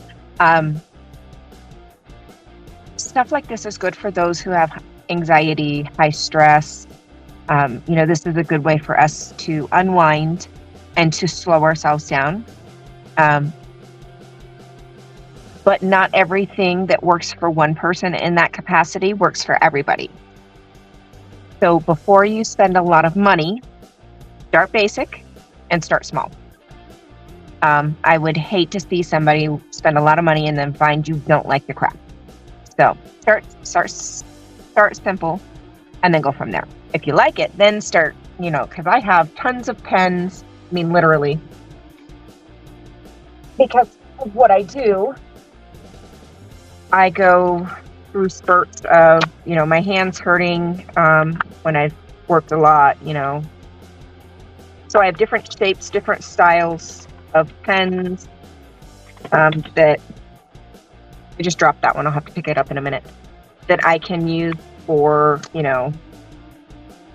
however I'm feeling. And some of them are really funky shaped. Like this one is part round, part kind of triangle, weird shape, different textures. This one's kind of gritty, glittery, but it has a different texture, so it might be easier for me to hold on to. So for me, like this one, this mermaid pen, it's textured, so that's easier. If my hands are really tired, I can hold on to that pretty easy. So yeah, different shapes, different styles, handles. I have some that are super fat, which I cannot get to them right now because my drink is right there. So, but I didn't know that at the beginning. I know that now. And that's because I spent some time doing the craft. But a lot of people will try to tell you and sell you a lot of stuff that I would hate to see you spending if you find out you don't like the craft. So start simple, start small. If you like it, then go for it. Oh no, are you okay? Most kits will have everything you need. They look like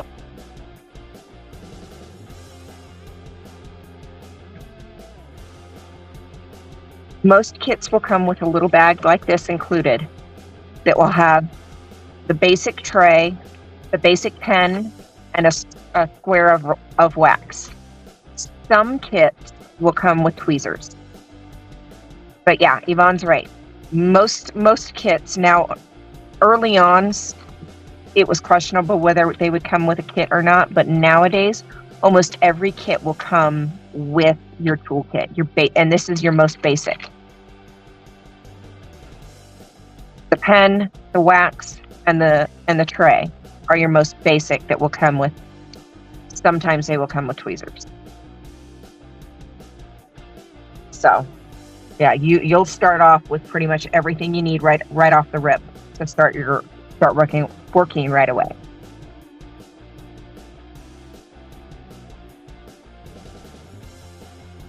Yeah, that's what I was thinking, Kazri. Kind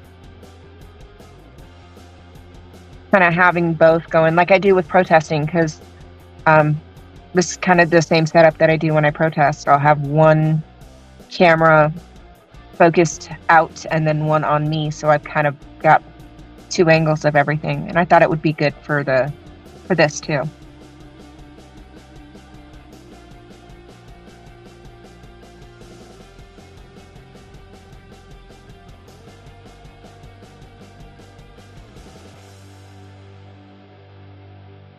I'm going to try to finish this section real quick.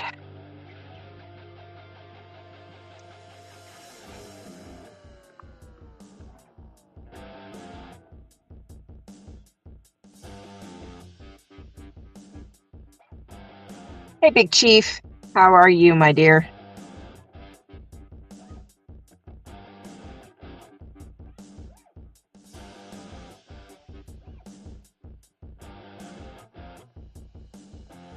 Going to a little bit.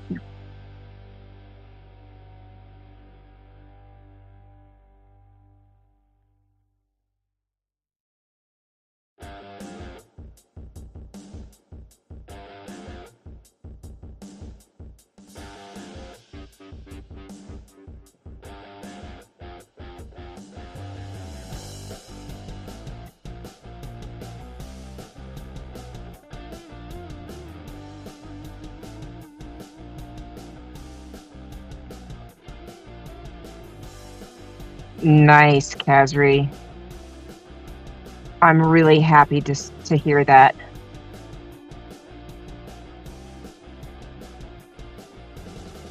I'm really happy to hear that.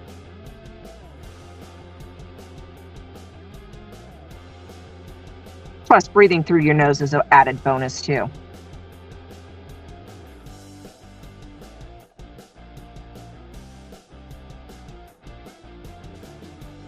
Thanks, Big Chief.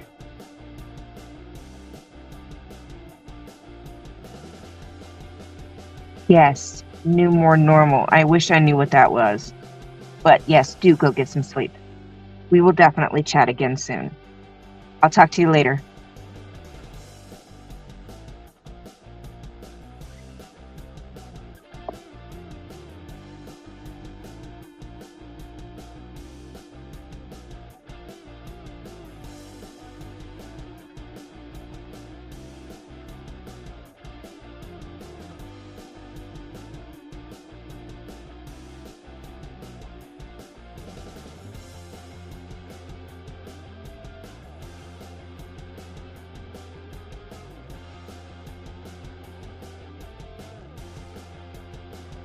Good night, my dear.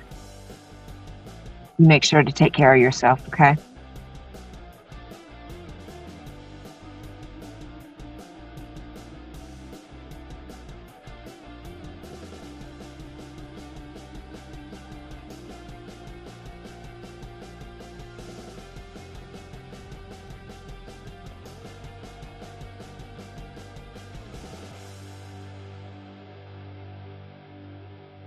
Big Chief, that's kind of what I thought when I saw it too. Kind of reminded me of that. But I just have a soft spot for these classic red antique trucks anyways. I just love them.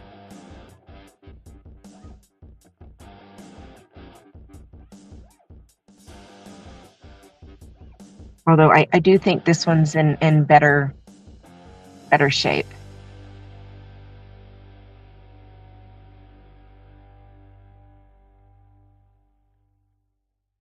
Yvonne, where are you at? Are you here in the States or overseas?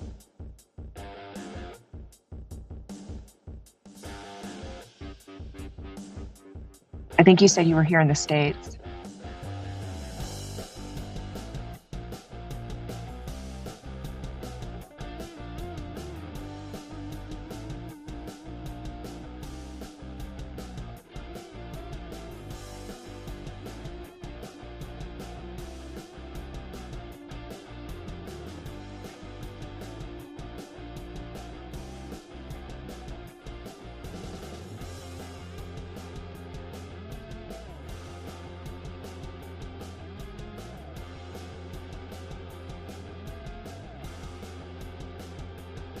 Okay, so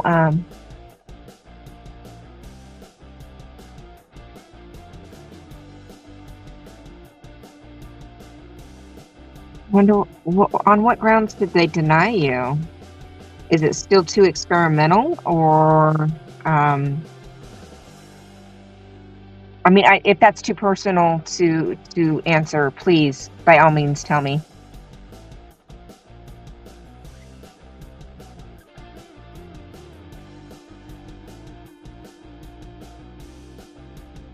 Hey, Juanita, how are you?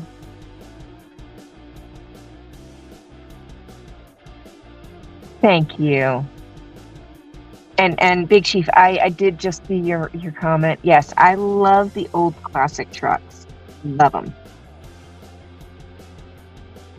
And my favorite images are the red ones or the antique blue ones.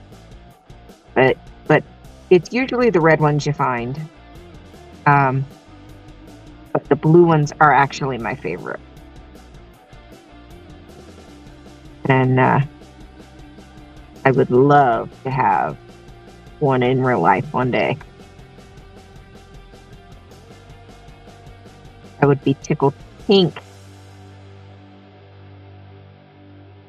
to have one in real life one day.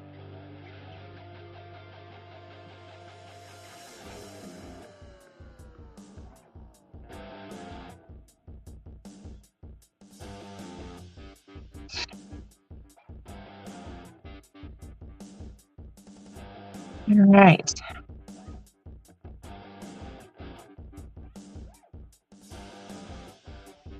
Okay.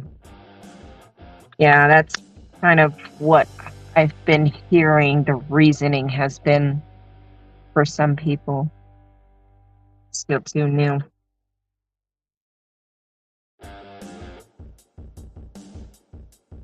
I don't think it should be, honestly. I mean, if the military is using it for our soldiers, why can't the average person?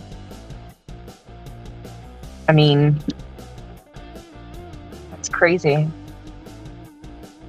I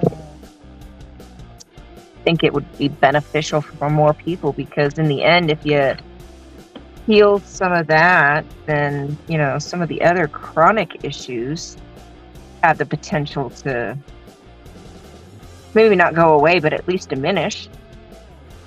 I mean, that's kind of why we would do things like this, right? You would think.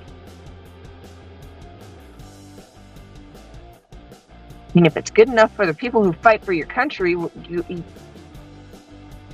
hello? Insurance. Come on, get on board.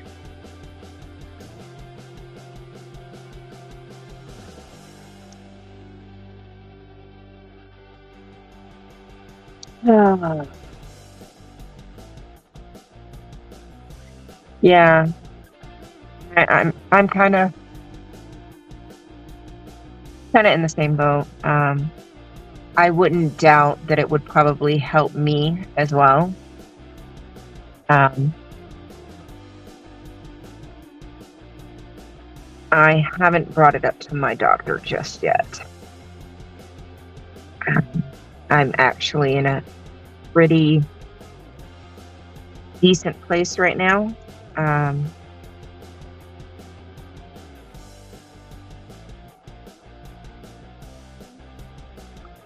But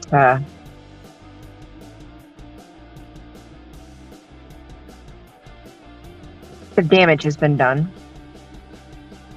There's not much else that can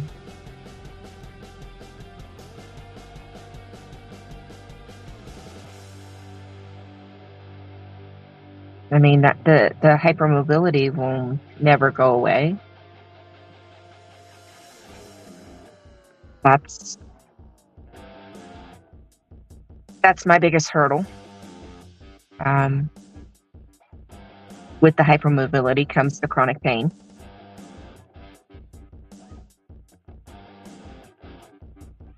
I'm sure you understand that as well.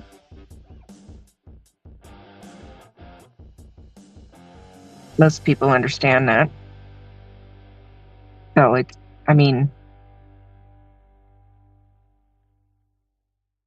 kind of is what it is. I say that so often that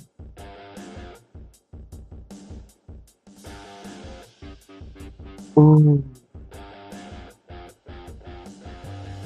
that might be another avenue for you to look into for sure. Absolutely.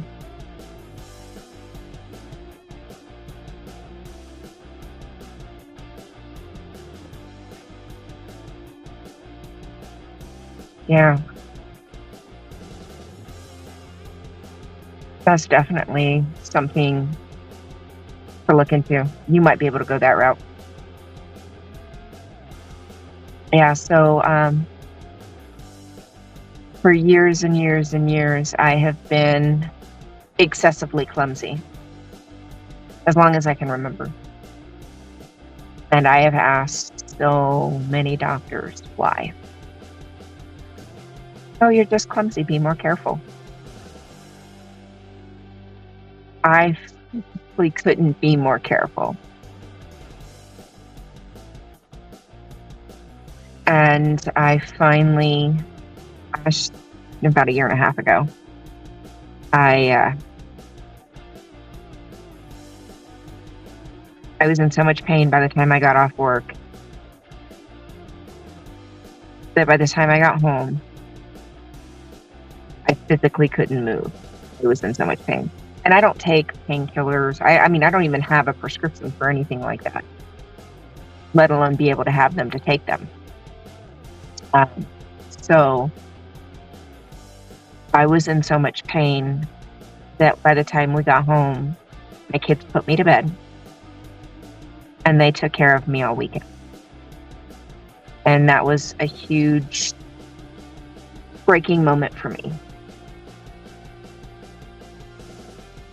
The very next Monday, I called and got into our clinic, our local clinic, and I got in with one of the new doctors.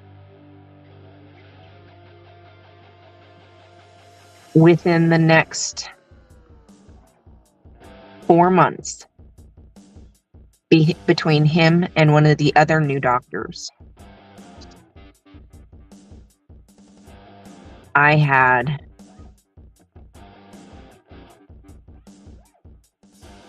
diagnosis for why I felt so ill. I was insulin resistant, literally on the verge of turning diabetic, and had been for years.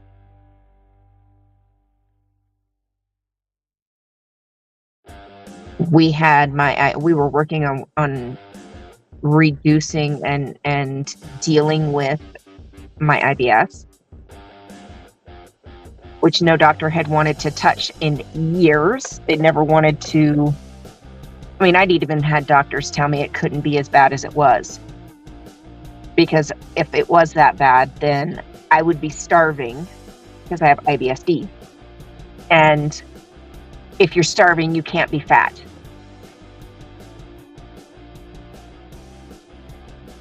I've literally had a doctor tell me that.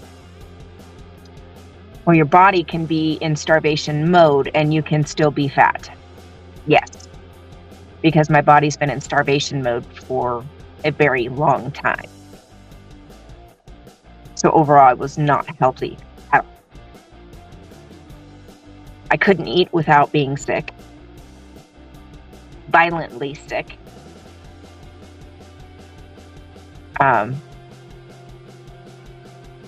In so much pain, chronic overall pain, that I couldn't even pinpoint where the pain was coming from. And I went in, and the very first thing I did, because I had had so many bad experiences with just being downplayed,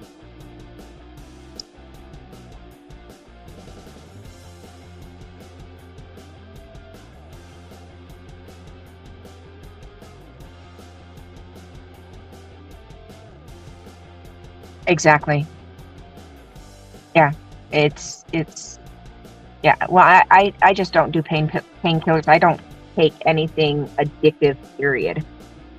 That's just not a game I want to play. But the very first appointment, I walked into my doctor's office and I looked him dead in the eye. I introduced myself. He introduced himself, and I flat out asked him. I told him what I was there for, said, and I'm sure there's more to it, but this is the basics. I am done playing. I am done downplaying it. I am done masking. I am done beating around the bush. Either you are going to believe me and not just sweep me under the rug and not just treat my symptoms, but try to find out what's wrong with me, because something is wrong with me, or you're not. But you're going to tell me right now. Either you're going to get on board and work with me to figure out what is wrong with me, or I will find somebody who will. What are you going to do? Are we going to do this together to figure out what's wrong with me or not? Because I'm effing done. And I am not going to let you doctors mess me around anymore. Needless to say, he was on board. And that's when we found out that we knew I was sick. We just didn't know how sick. We found out, excuse me, when we got the borderline diabetic, fatty liver, my body had been in starvation mode for a very, very long time. So I had to reteach my body how to work properly. I got the diagnosis for the joint hypermobility, um, as well as CNS, which is central nerve sensitization, which basically is usually set off by an injury or trauma of some sort. And basically, your body gets caught in a feedback loop between the peripheral nervous system and the central nervous system. But over time, the feedback loop, pain signal gets stronger and stronger and stronger over time. And that's ultimately what caused my crash and burn.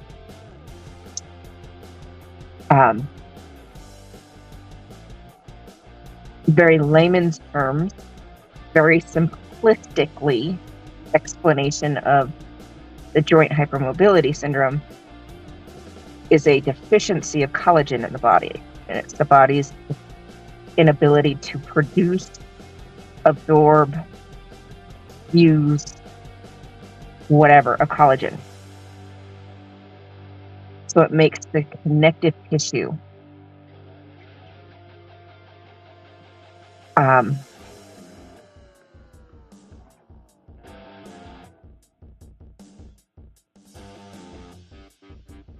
that, Leanie, that is a possibility. We are not there yet. But that is not out of the cards.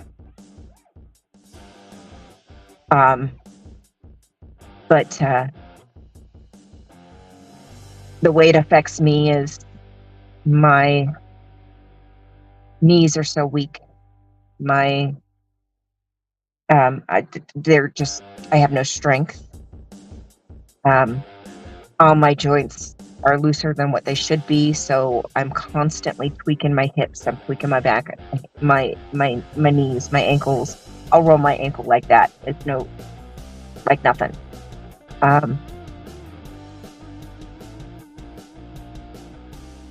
It can also trigger, or it can also lead to very simple joint injuries, end up being very significant injuries that take much longer to heal. And in women, it can also lead to weakening of the connective tissue of the innards.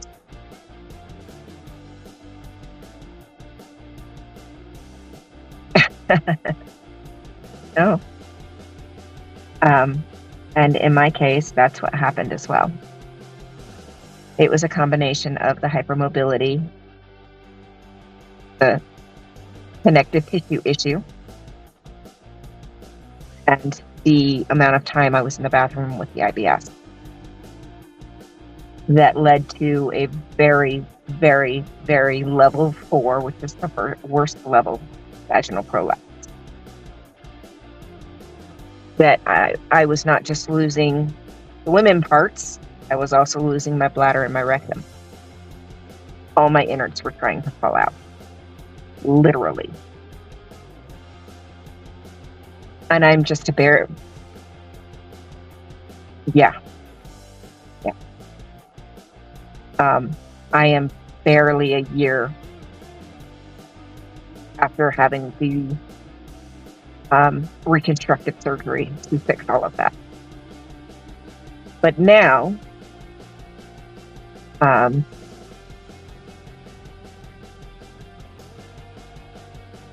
issues with my tissues, yes.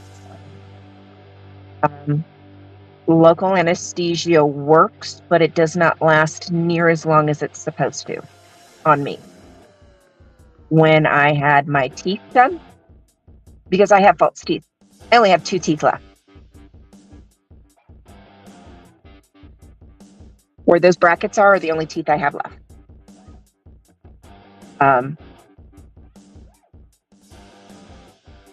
All of my teeth went bad.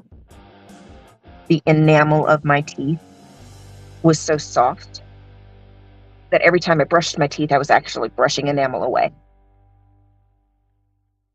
And so they degraded, plus 2 pregnancies that I could not take prenatal vitamins for. So when you don't take, that's exactly what it feels like. Yes, ma'am. So last year I had a hysterectomy. They took the canal and were able to pull it back up and stretch it back out like it's supposed to be. Secured it back in place.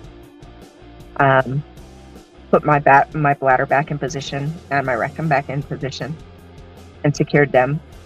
And they're being held in place with scar tissue now instead of connective tissue, which is much stronger for people with hypermobility. So as long as I'm careful and I take care of myself, I should not have a failure.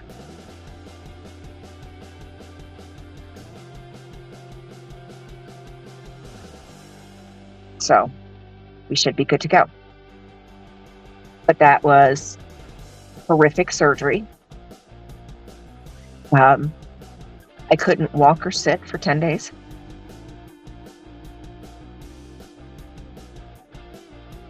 I would rather have another C-section than to go through that pain again.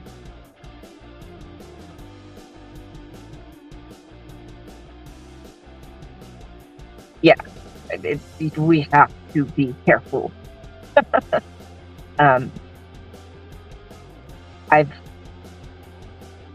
broken 3 major bones. 3 bones from falling.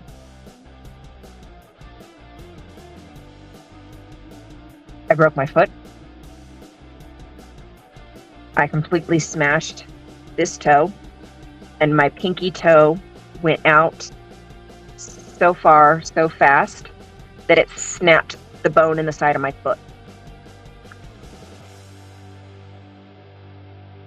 So I broke my foot. The next one, I broke my arm. I fell. I fell, and I tried to catch myself. Instinct.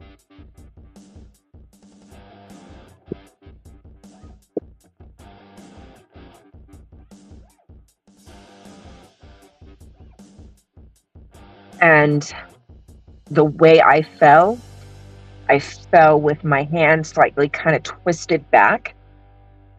So it was the outer bone in my arm. I spider fractured almost the whole length of this area. It wasn't quite all the way down and it wasn't all the way up, but it was like this whole center section was spider fractured. This whole area right here of this arm, the outer bone of this arm. Had it been the slightest millisecond longer of pressure, I would have snapped that bone. Like completely snapped that bone in half.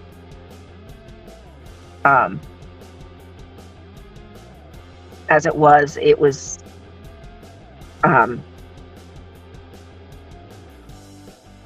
spider fractures completely. It's like a spider web over the entire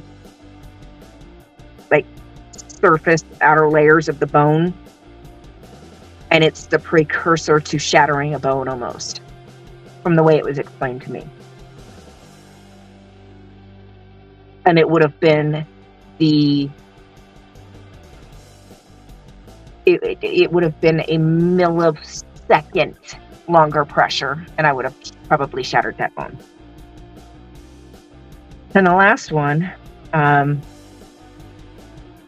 was taking care of my neighbor's chickens while they were out of town for a few days. And they had a bi-level yard, and it dropped about that far, about that far, I'd say about 20 inches, over about 18 inches, 16, 18 inches. So it was a pretty sudden, pretty steep, big drop, like that. I was carrying feed out, a bucket of feed and a bucket of water out to the chickens. I don't know how. No idea how. But it was the shit cartoons are made of. Kid you not. Absolutely the shit that cartoons are made of. My feet literally went out from under me, and I landed literally in a V with my feet in the air. I dropped the bucket of chicken feed, and I had the bucket of water above my head.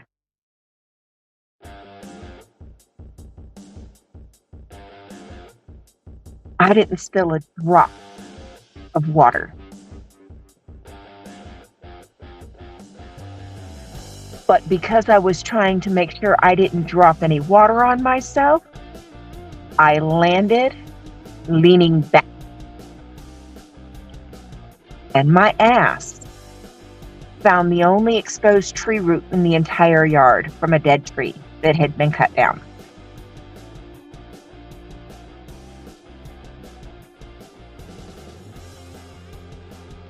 Let's just say that was not fun. Not fun in the least. And that one was, so I opened my shop. I'm going on 5 years. August will be 5 years.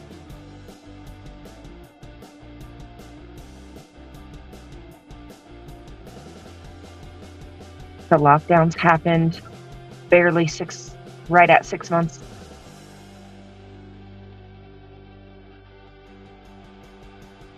So, would have been about 4.5 years ago is when that happened. Almost 5 years ago. Now, I've fallen multiple times, and I've bruised my tailbone. I knew the instant I landed. There was no doubt in my mind. I had broken it. Straight up.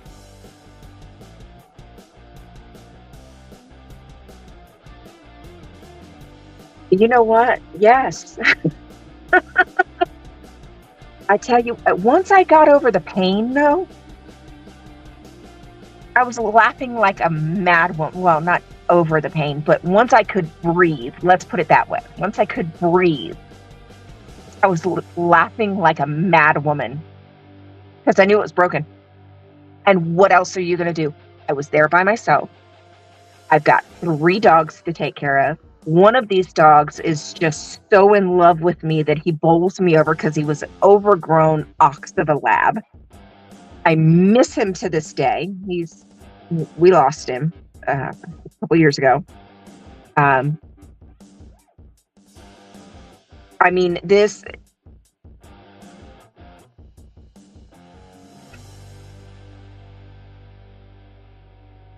I'm gonna cry over the dog.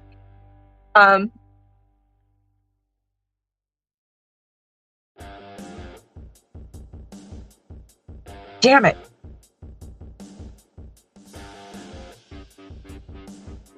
Sorry.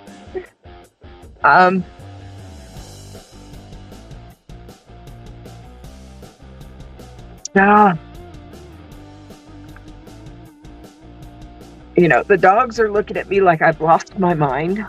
I'm laughing hysterically. The chickens are looking at me like I've lost my mind.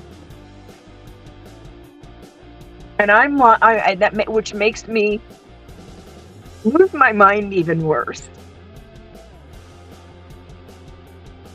You know, it was just the absolute craziest thing. Yeah, that losing Digger was a rough one. Wasn't even my dog, but I'd known him and had taken care of him since he was a pup. That was a hard one. And I usually took care of them whenever they went out of town. So, yeah, losing him was a rough one. Um, but he was my baby. And,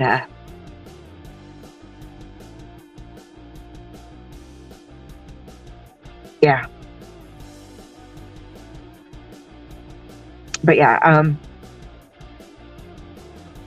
but just when I landed, I literally, when you think of the classic fall in a cartoon, the classic slip and fall in a cartoon, the feet go out at the same time and they land in a V shape.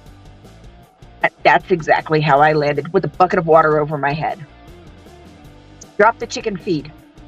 Did not spill a drop of water. The shit cartoons are made of. But in the process, I snapped my tailbone and my body hasn't been the same since.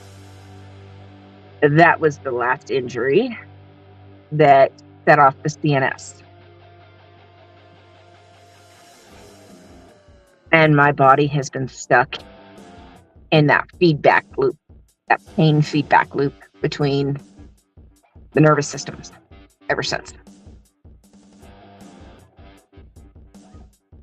So yeah, that can be rough. And it just finally, I was already in pain. I already had a lot of chronic pain. And then you add that into the mix. And it just pushed me over the edge until I kind of finally broke.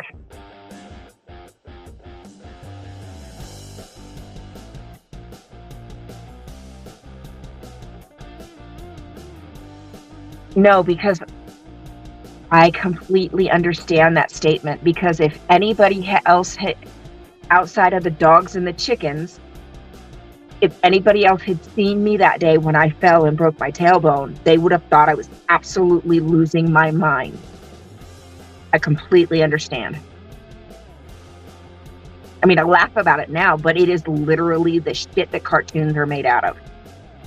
It is the classic slip and fall cartoon. That is what I did. And there is still no explanation of why my feet went out from under me.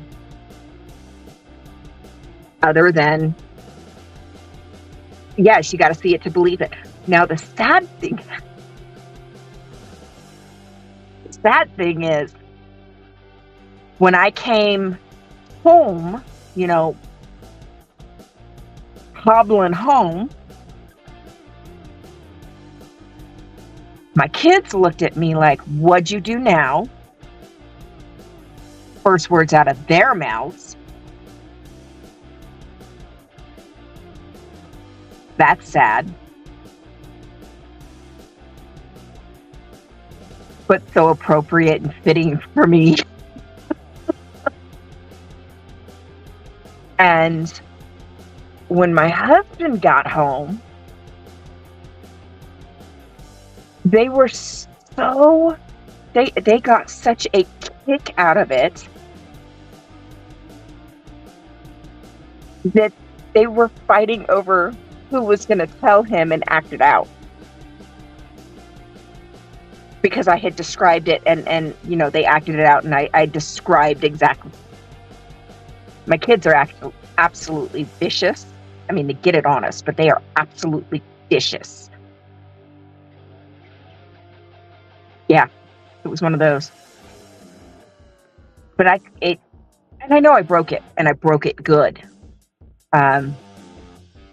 Even with a donut, even with everything you could think of, I could not sit for 3 months. Almost 3.5 months. At all. After that, there was one chair.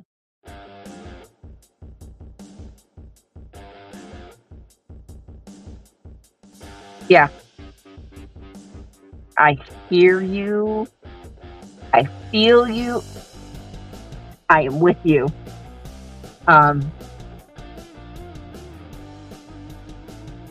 it was about that 3.5 month mark that I found one chair that I have at the shop that I could sit in. I was finally able to sit.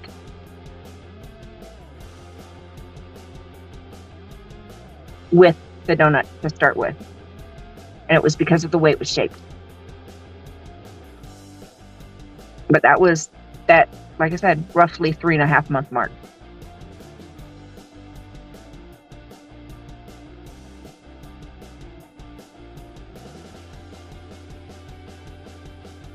That is the truth. That is exactly what happened. Yes. Yes. The only place I could sit was literally on the toilet because I could sit and then kind of sit forward. So there was absolutely 100% no pressure on my tailbone whatsoever. Nothing touching. Because, I mean, my husband couldn't even touch my low back.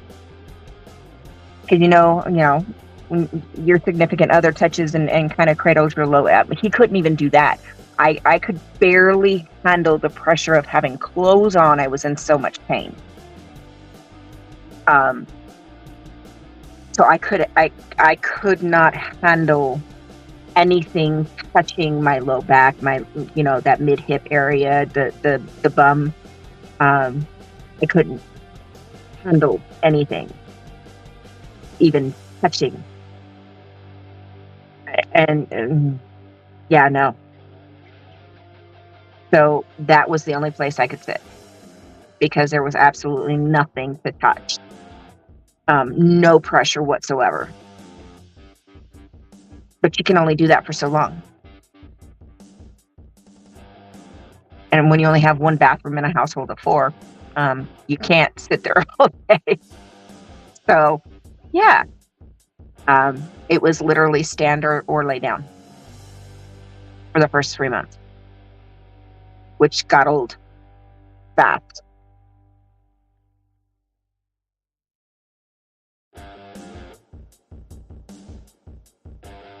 Yeah, I did. They didn't give me one, but I did find a really good sturdy foam one that didn't compress too awful much, so it did lift me up, but it still wasn't enough because I was still getting pressure on the backside.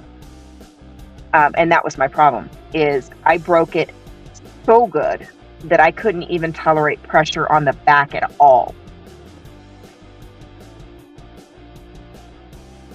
I mean, I couldn't handle pressure at all. If they could have made a C and made it to where it was completely open and it didn't, squish down that much to where I had absolutely no pressure, that probably would have worked. But I couldn't find anything that didn't squish. That was my problem. I could not handle any pressure on the back, on the tailbone area, and even up the back or down into the bum area. I could not handle any pressure. That's how good I broke it. And of course, it's me. It's me. But it was just where I fell. I was just coming off the top of that hill. And it was like my feet just went out from under me on the top of that little hill that, where it dropped down at their house.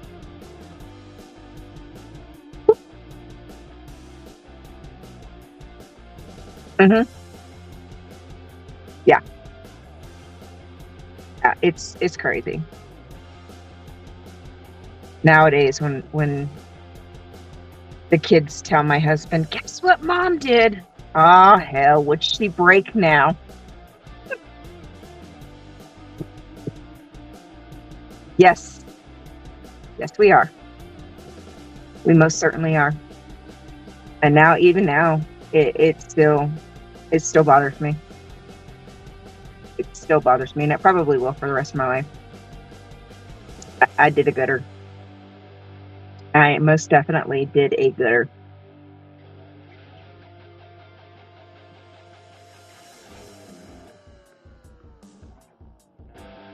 Oh my.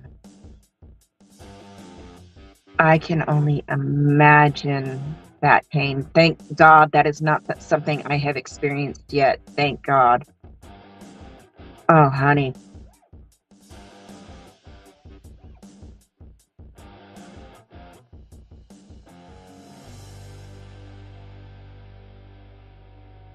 Mm, no, I'm good. I don't think I could handle that one.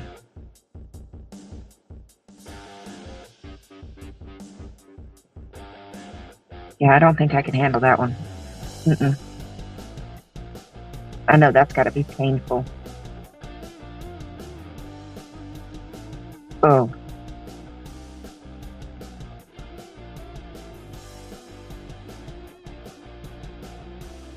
oh, I feel you.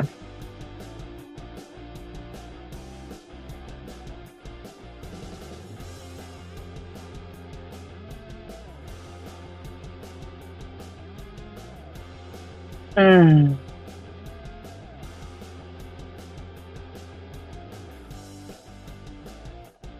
That was why I did not want crutches when I broke my foot.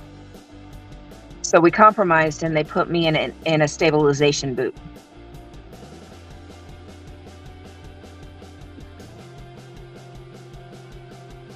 And it was right on the cusp of casting me or not. Thank God they didn't. Because if they had casted me, I would have been on crutches. And I begged them not to put me on crutches because ain't no way. I am not coordinated enough.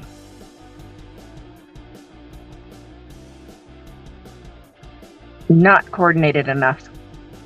I would fall and crack my face wide open. Speaking of, right after I broke my tailbone,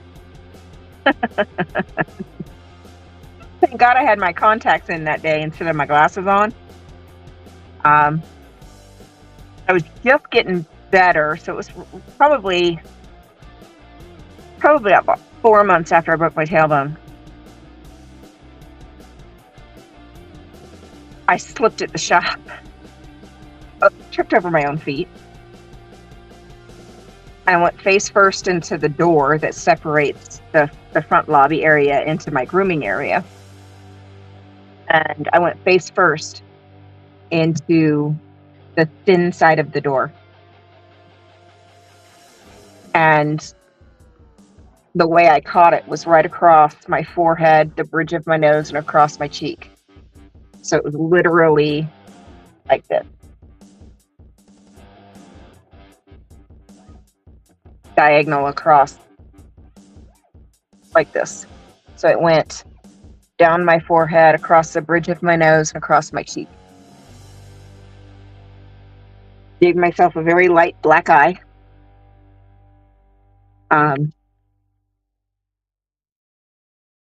But thank God I had my contacts in that day. Yeah, see, and that's one thing, excuse me, that I'm lucky hypermobility hasn't taken from me. It hasn't taken a lot of my strength. Most of my weaknesses is in my lower joints, not so much my upper joints.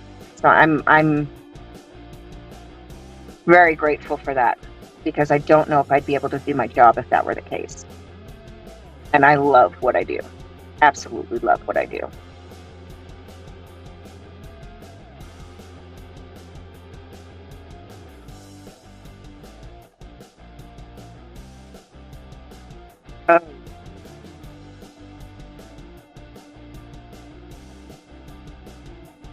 Yeah, see, yeah, I understand the balance issue. That's part of my issue. especially when my pain levels are higher. Um, I definitely have a harder time with my legs. Um, that is again part of what Mona does. She, of course, is helps me if I get down. I can brace myself on her to push up, but she also, when I'm having a hard time picking up my legs or picking up my feet to be able to walk properly, so that I don't trip on things or just trip over the floor or air in and of itself. Um, he he picks up on that much sooner than I do before I even realize it to correct it on my own. She'll pick up on it. She'll nose or she'll bump my leg to make me pay attention to how I'm walking so that I can be more careful. I don't pay attention to that myself a lot of times, um, because you're just walking, in your own. You can be as consciously careful as you can possibly be, and you still can't always catch things like that on your own. But Mona picks up on that, like I said, many times before I even realize it. And she'll pick up on it, and she'll alert me so that I can pay attention to how I'm walking.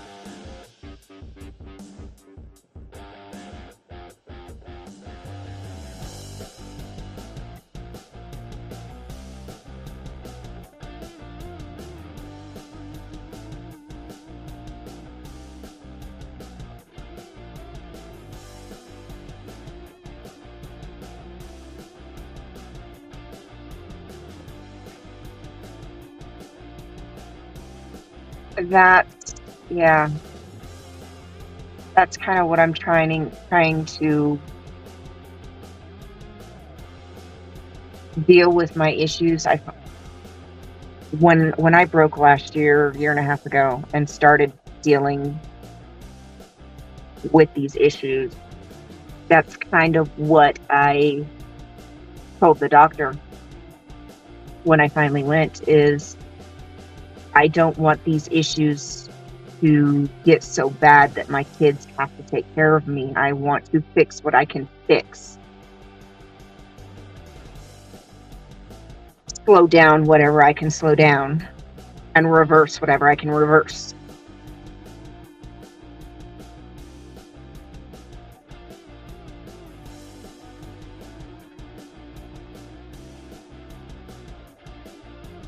So that's menopause is still a ways off for me. I'm not even 42 yet. So I'll be 42 here in a few months. My hysterectomy was not a complete hysterectomy. Still have my ovaries. So I will still go through menopause naturally. I just don't have the rest of everything. They took everything else. So everything else was compromised. So I will still go through menopause naturally.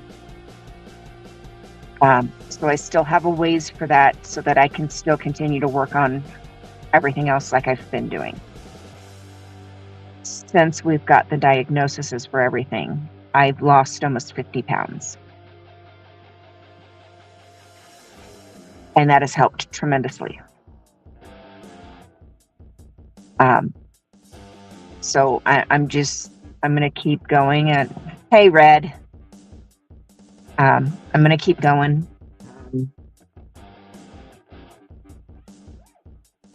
Now that I'm a year after surgery, I am still alive. Now that I'm a year after surgery, I'm at a point where it is probably much safer for me to start back with some mild strength training. to try to um, stabilize the joint, because connective tissue is not going to do that. So then I have to, you understand, if connective tissue won't stabilize our joints, then the next option we have is muscle, which that's what I'm hoping, Yvonne. That is what I'm hoping. That I won't have a horrible time with it, because I do like the hot. But now that it's a year after surgery, I'm hoping to start rebuilding the muscle that I've lost. So that's the goal.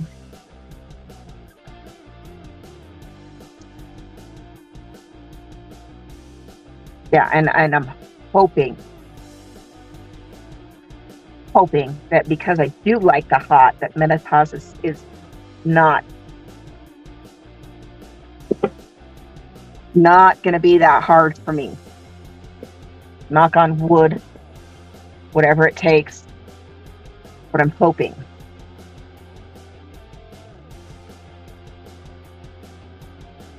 That is what I'm hoping. We shall see, but I'm most certainly hoping that to be the case.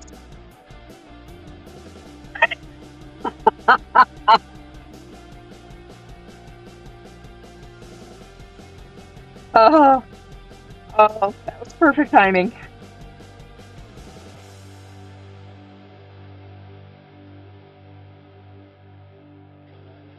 That was absolutely precious. Love it.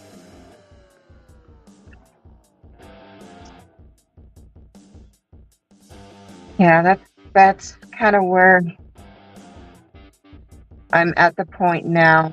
Like I said, that it's been long enough after surgery that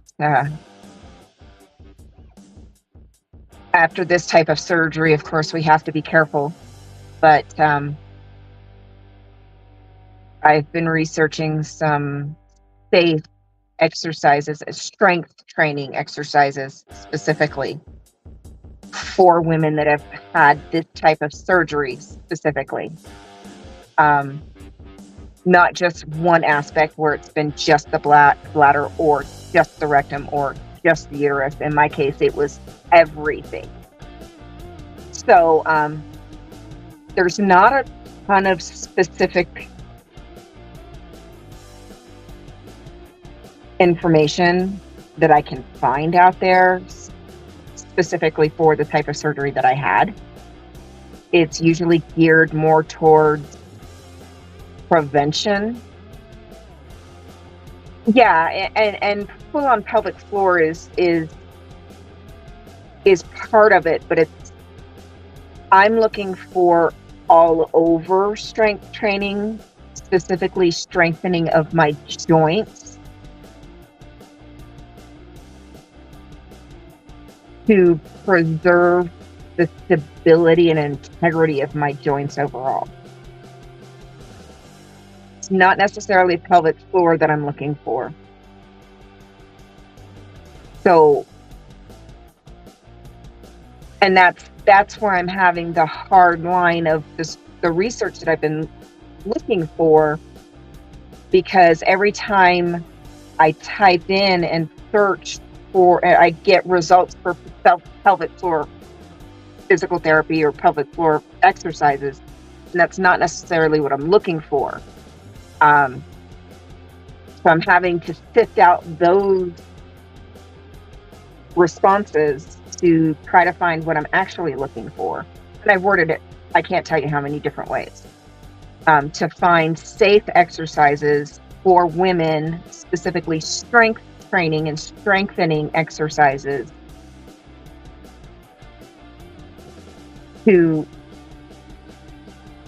for women that have had this specific surgery.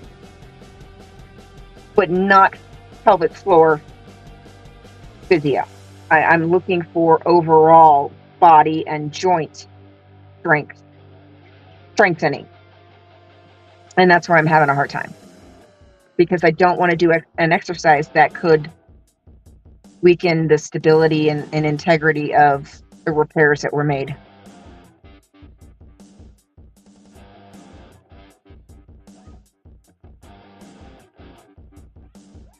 Yeah, you know the story, Chow. Yeah, God forbid there's an actual doctor that can help me in that area. Now, my regular doctor is amazing, but in that area, let's not say we did. Don't want to go there again. Which, by the way, I don't know if I told you, I found out he got fired.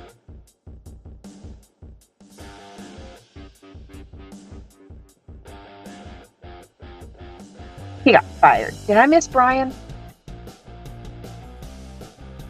I did. Good morning, Brian. Because it is definitely morning on your side. Yeah, scary lady parts for sure. Yeah, he got fired.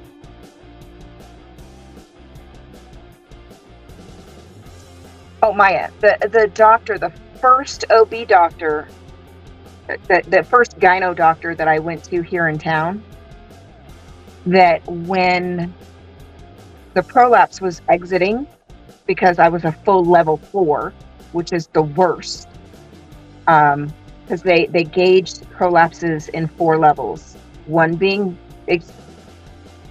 barely, all the way up to 4 being the worst it can be. The gyno here in town did a half-assed exam, treated me like absolute crap. Some of you know, not all of you may know, I am a 2-time survivor of childhood SA. It is noted in my file, in my medical file, in my record. There are certain subjects and certain things that a woman who is a survivor is a bit touchy on. The last thing a gynecologist should make a joke about is a survivor's, let alone any woman's, but most definitely a survivor's body, habits, anything like that. This doctor made a joke about my habits. Oh, Leanie, you're fine. You're fine. I'm very open about what happened to me. I don't go into a lot of details because that can be triggering for some. I'll put it like this. What happened to me was hard. It damn near broke me. But in the end, I came out a lot stronger. I'm in a position to help other women. And it absolutely made me the woman I am today. And if I could go back in time, it is not one of the things that I would change about my life.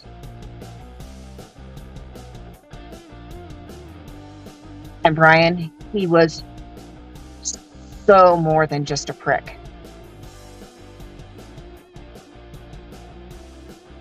But he did the exam, the prolapse exam,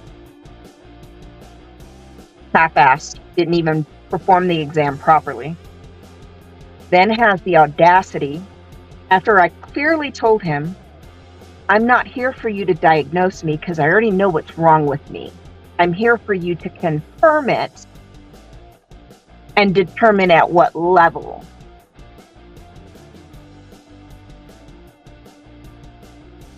He tells me it's not that bad after I told him that it comes out by 2.5 inches. So it actually exited. So I already knew I was pretty significant. Just wasn't sure if it was going to be a level 3 or a level 4. He commences to telling me it's not that bad. Go on YouTube.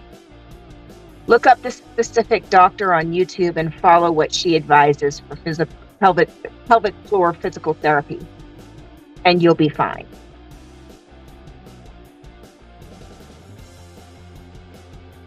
This is after I told him that it completely exits. 17 days later, I am in Vegas for a second opinion. That doctor is only halfway through a proper exam. He looks up at me, bulging eyes, clenched teeth, and shaking his head, because I'd already told him what the doctor here said and how I was treated. So he was already furious at the way I was treated alone. And he looked at me and said, if I had my choice, you'd be having surgery tomorrow. I had surgery 6 weeks later. 7 weeks later.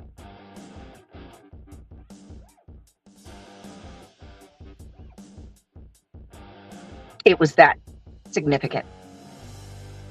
And the only reason it was that much later is because he had to partner with another colleague, because he did one part of the surgery, his colleague did the other part of the surgery. So they had to work out their schedules to get the surgeries done, or to get the surgery done so they could work together to do my surgery. Or else it would have been sooner than that.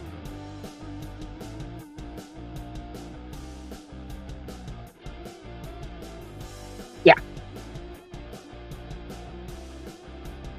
I come back to town, and I'm very public and very vocal about what he had done and the way I was treated. Now, you guys have seen. You've seen my piercings. You've seen my purple hair. You've seen my tattoos. This is a very old school LDS community.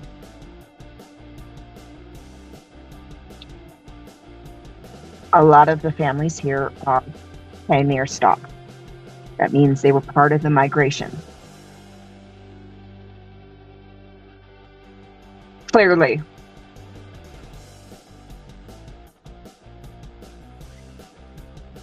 I guess, Maya. I guess that's what he was thinking. He said I was fine. It's not that bad. But I was in excruciating pain because I'd already started losing weight by then.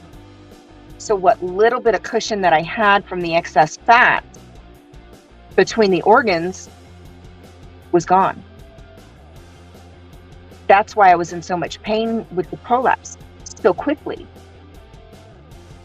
So I went from being able to stand upright, being uncomfortable with occasional pain after losing about 20 pounds.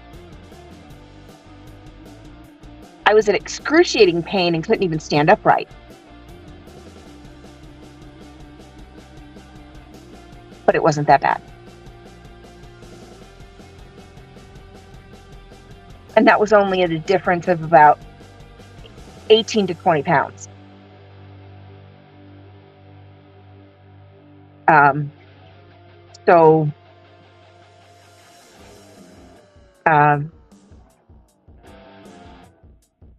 It's a very LDS Mormon community. The hospital that he came from was in Utah, which is all Mormon. He's an older gentleman.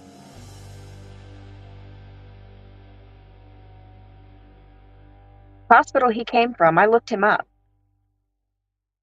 He was rated 4.7 stars out of 5.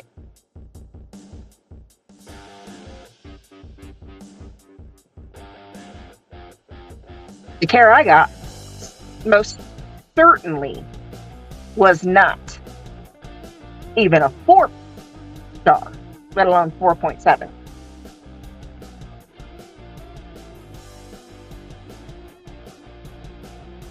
I don't know where he got his degree. It wasn't listed.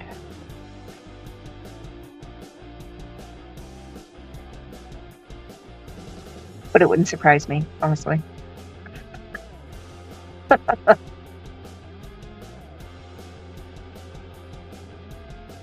Yes, exactly. 0 out of 5. Would not recommend.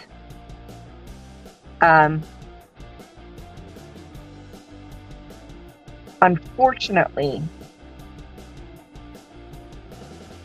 people like me, while I try to treat people the way I want to be treated,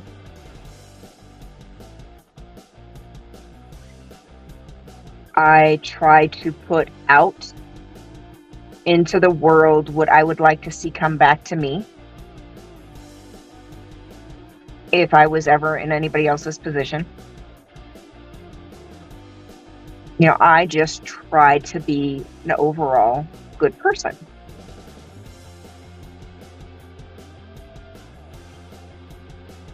But the way I look, I know I am not stupid to this fact. I am not blind to this fact. I am not, you know, I know the way I look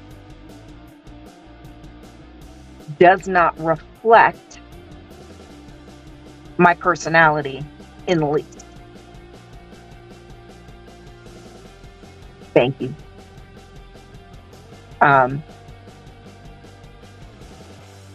I look, I'm just going to put it out there. I'm going to say the way it is. I look a hell of a lot meaner than what I actually am, unless I'm pushed to that point.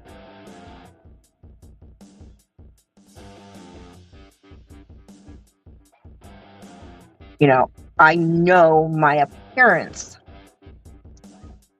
does not match my personality. I know that. And that doesn't bother me in the least. But it seems to bother some other people. And he apparently was one of them. I could give a shit less. That doesn't give him the right to treat me as less than a woman, as less than a patient, as less than a person. And that is exactly what he did.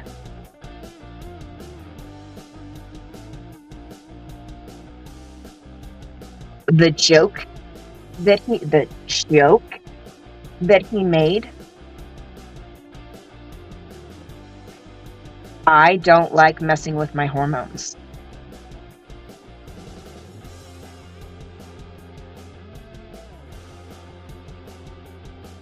Yes, exactly. That's probably the best way to put it. The joke that he made, what he claimed to be a joke, I don't like messing with my hormones. My body doesn't like it. Doesn't make me feel good. And all he wanted to do was put me on hormone replacement therapy, HRTs, to fix the issue. I was asking him what. Also, let me make the note that a third pregnancy was a probable, because I had 2 children. A third pregnancy was a probable death sentence for me. Like I said, my body does not like hormones or my hormones being messed with. Body doesn't like it. But I was asking him about an alternative to the HRT that he was putting me on. And the pregnancy prevention um, aspect of said alternatives. Because the HRT he had me on, I was wanting to make sure it was not. Thanks, Brian. A lot of HRTs are animal-derived products. I have spent the better part of most of my life working with animals. I've spent more than the last 20 years working with animals in my career as a dog groomer. See, yes, plant. I know there are other options, and that's what I was trying to talk to him about. And he was just being a complete dick. But I also, not only was I looking at the HRT aspect, but I was also looking at the pregnancy prevention aspect and the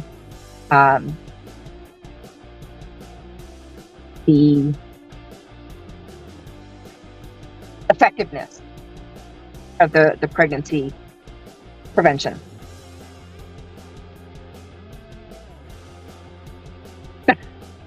I love you, Chow.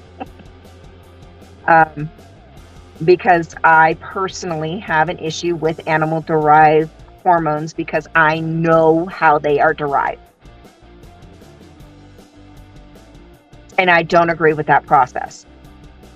So if there's another option for me, I was hoping to go that route if I could. So we were talking about the pregnancy prevention effectiveness and everything. And again, as a 2-time survivor, you don't make jokes about someone's habits, about their bodies, their frequency. You don't make jokes. That is a no-no. Unless the person themselves make the joke. Or you're really, really, really, really, really close with that person. This was the second time I had seen him. He'd known me from a hole in the ground.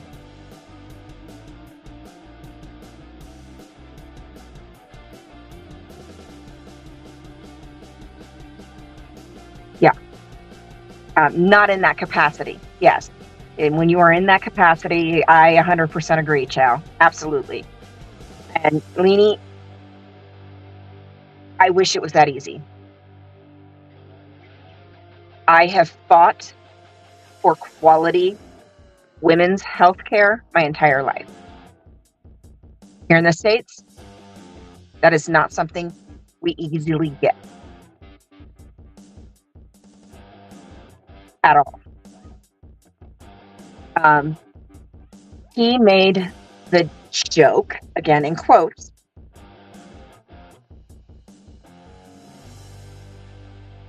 when I was asking about the pregnancy prevention effectiveness of other alternatives. He made the comment, well, you can just be abstinent until menopause.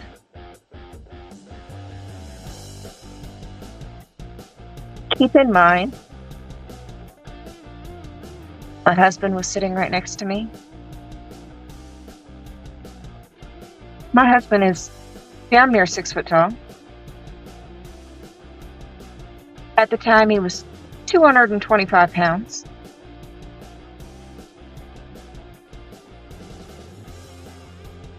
Puerto Rican, mountain man, with a beard to match.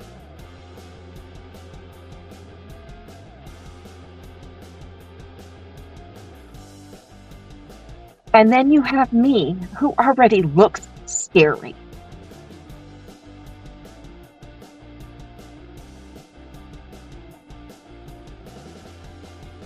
My husband immediately reached out and grabbed my arm.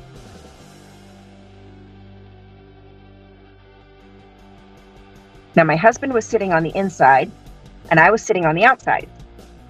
So my husband grabbed my right arm, which is my strong arm, my dominant arm. He reached out and grabbed my arm, not my hand, my arm. He was joking. He was joking. He was smiling. It was a joke. He was joking. Had to have been a good full minute before I said a word. Finally collected myself. I looked up at that doctor and looked him dead straight in the eye. I didn't yell. I didn't raise my voice.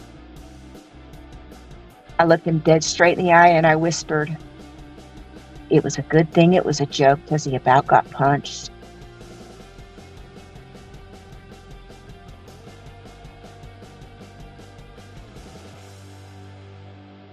The smile faded from his face pretty quick.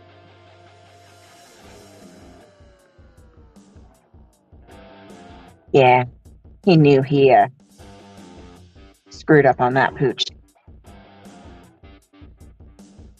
real quick.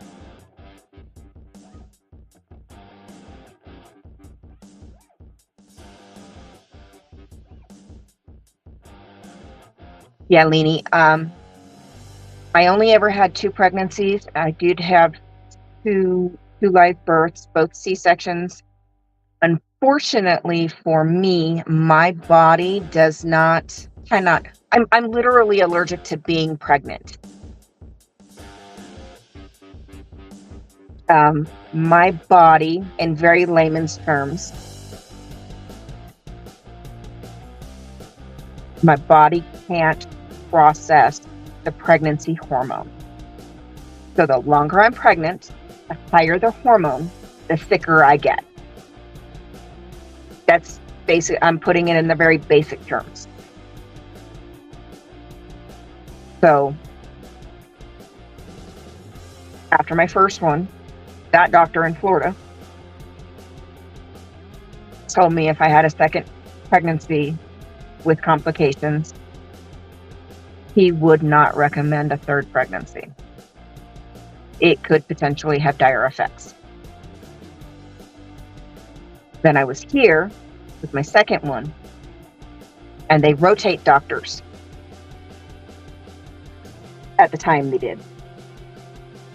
And both of those doctors flat out told me I probably would not survive a third pregnancy. I lost 40 pounds being pregnant, and I never had a single day of morning sickness.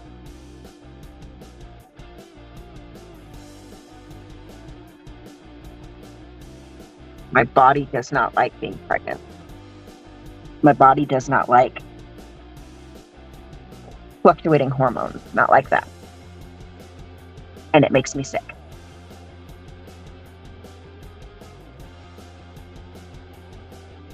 But even after that, and after my second one was born, I asked for a hysterectomy. And even with the potential of death, they still refused.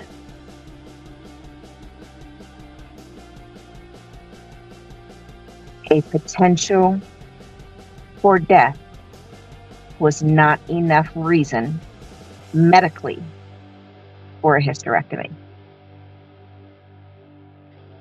Go figure. Oh, darling, don't you worry about it. That's what the chat part is for.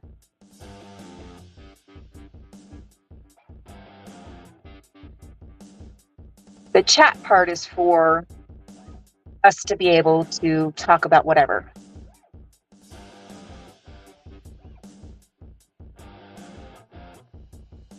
Because I know I am not the only woman that has gone through struggles like this. I can speak freely about it. If I can, and sometimes that can encourage another woman who has gone through the same type of treatment, who may be more traumatized than I am, and may allow them to speak freely. to be able to start working through some of their own traumas.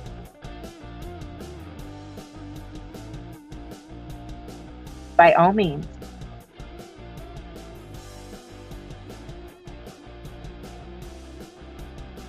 That's the part of the chat. We roll with it. That's right. Because you never know what somebody needs to hear.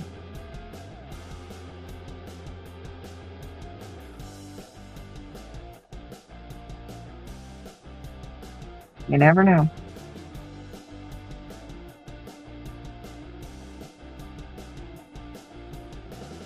I will tell you that pissed me off.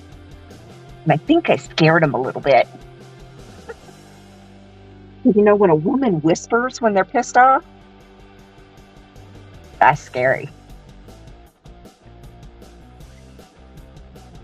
That's scary. But it was. I had my surgery in April of last year. And then went back to work mid-June. Yeah, when we get quiet, run.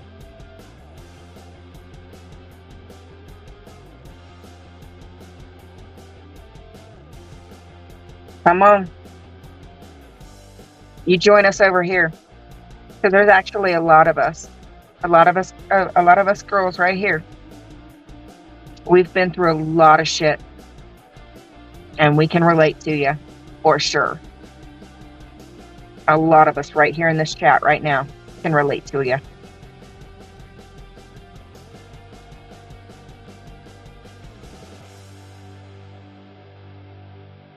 So, yes, we are Legion. We have been through some shit together, or not necessarily together, but as a group, you know, we have all been through a lot of shit. So if I haven't experienced a situation, I'm sure somebody else has right here in this chat.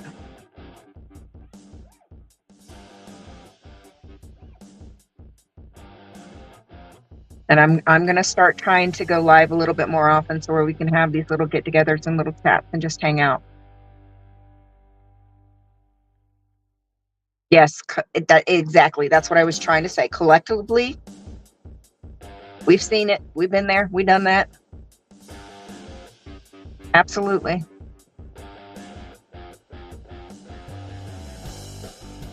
And you should really check out Chow's channel too. I missed her live tonight. She goes live almost every night. Usually around 11 Pacific time. You might have to Google that because I'm not sure what your time zone is. But it's around 11 Pacific time. Almost every night, around 11. And it is Chow Yun Smut is her channel.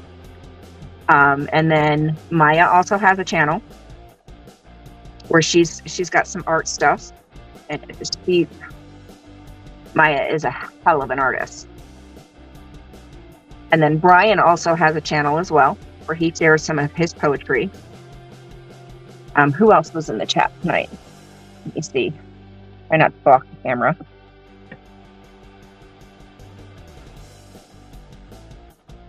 Who else was in the chat tonight?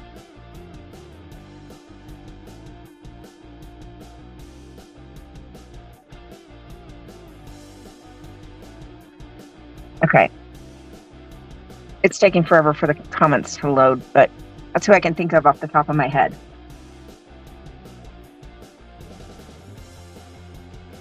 Yeah, I saw that.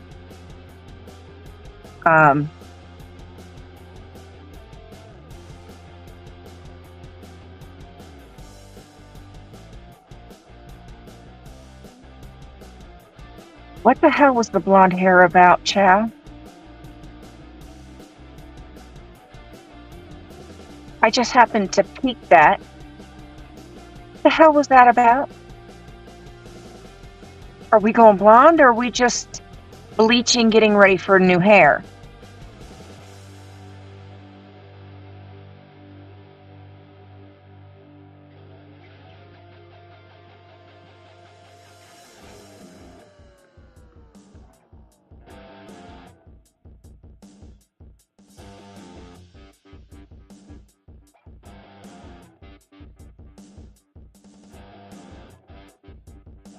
Oh, okay. Traveltology, welcome.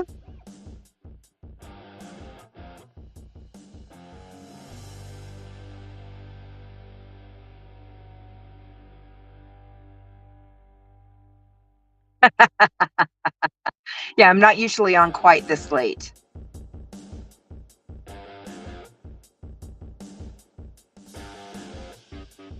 Yeah, it's a quarter to 2 in the morning here where I'm at.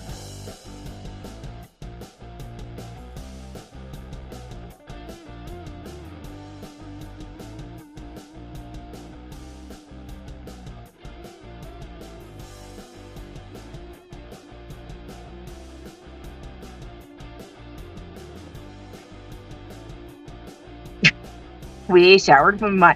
No, you probably showered with Maya.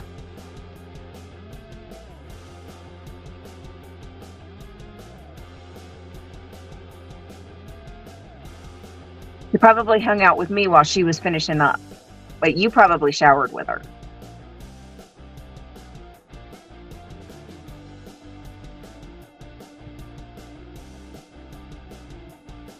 Oh, Sookie now.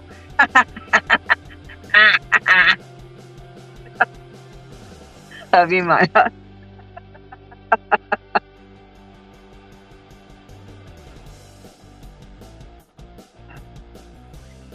Yeah, I'm not a great sleeper.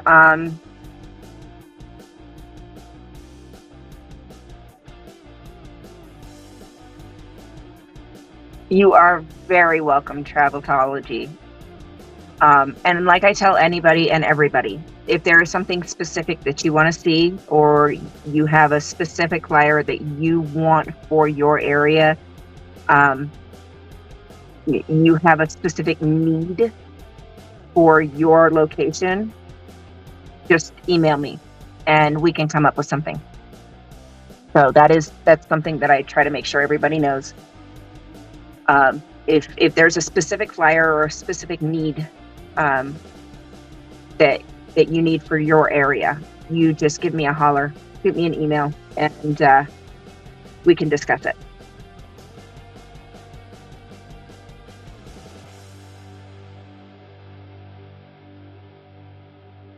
And check out all the folders too, because there's all kinds of different stuff. There's a new one that let me grab it because I just created it the other night.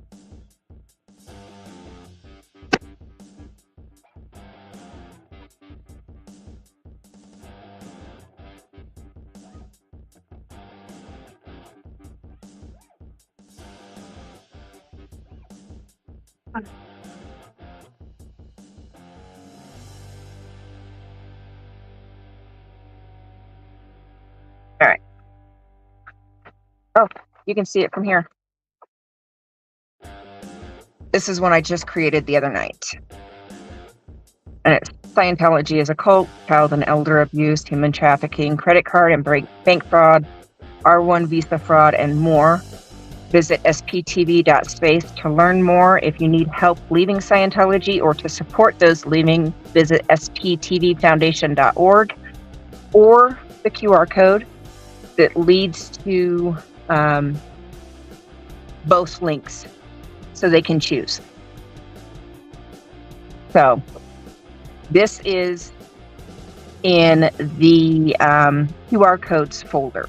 So Traveltology, make sure you check all the different folders up there that's in the Dropbox because they're all full of different stuff.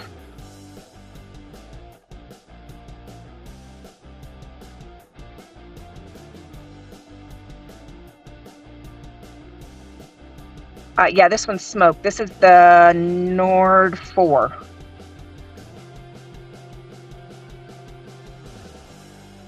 Awesome.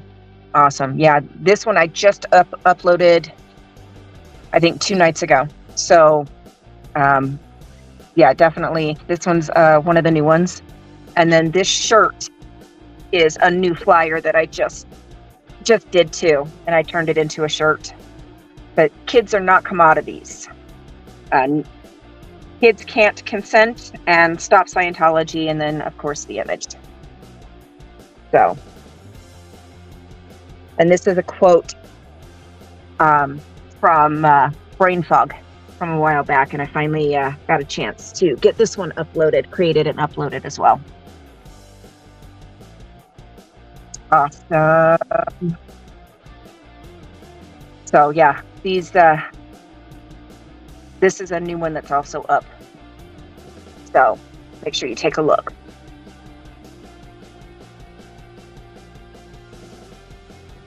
So both of these are new flyers that are just up in the last few days.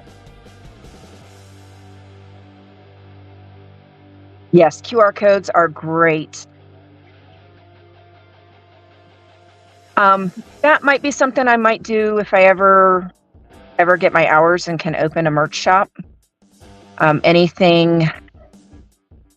I'm going to look at the feasibility of what it. I don't know. I have to look into it, but I would like to be able to do like 50% of anything that is SPTV Foundation or related, where I could do like a 50-50 to the foundation or something.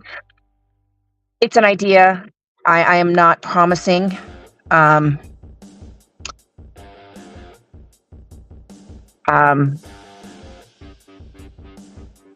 I would like to look into the feasibility of doing something like that once I do eventually get a merch shop. So it's ideas in the back of my head. Nuggets that are floating around in their box right now.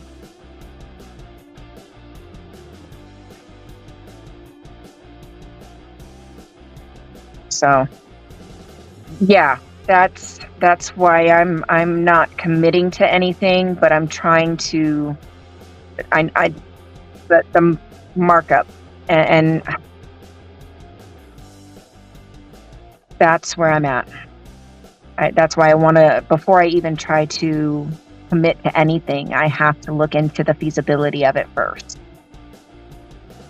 and see what is the possibility, what companies would be best, if Fourth Wall is the best option, or maybe a different company would be better, or, you know, there's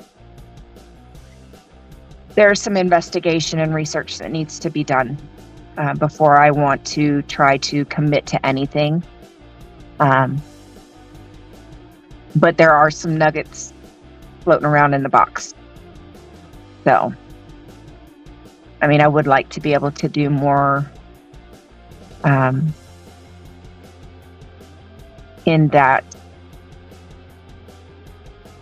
Well, we all know I'd be out there protesting every day if I could. You absolutely could. You can take any of my flyer images, because I try to save them.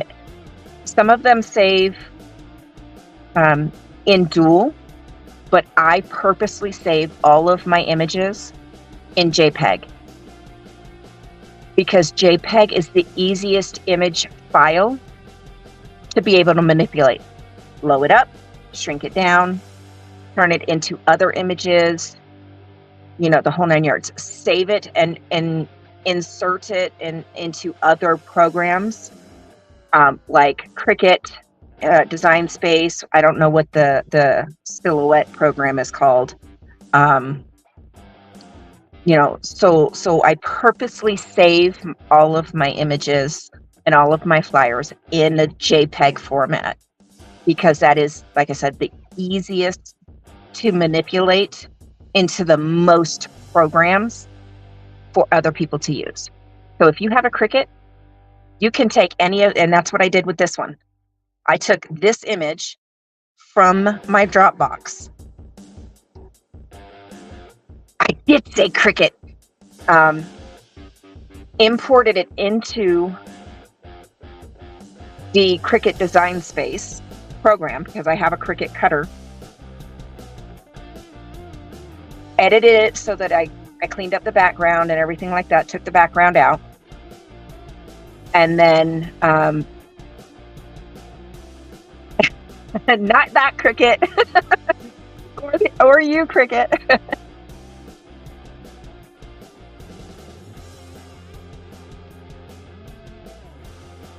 I'll tell you what. If you want to do that, good morning. Good morning, my dear. Another way, let me grab this other shirt that I have. Hang on.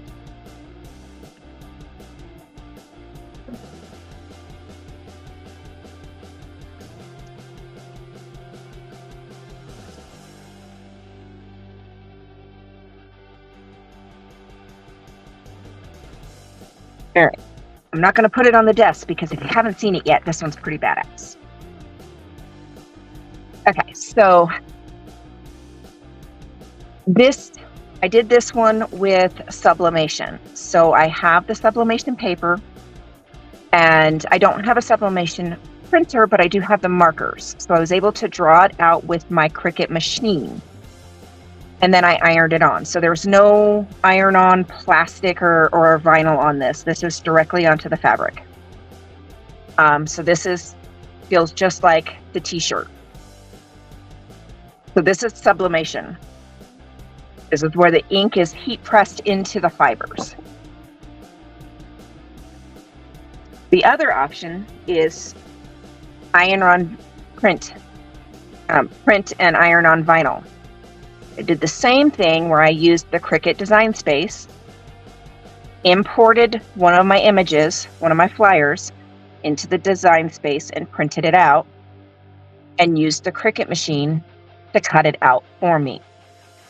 You can do that cutting by hand and just print it out on a iron-on printable.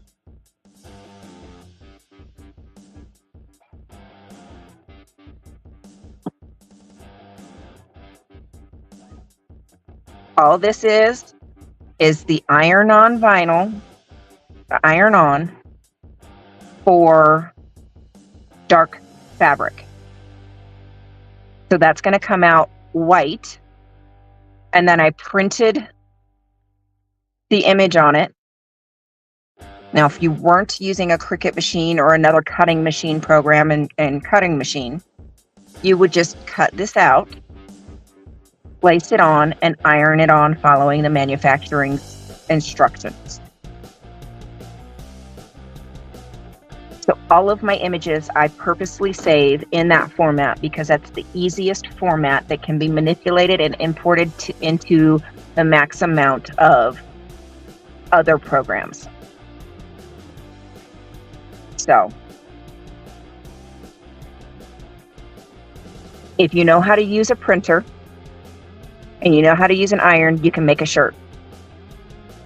Because you can take any of my images and print them out onto an iron-on transfer and just hand cut what you want to keep. That's all you need to do.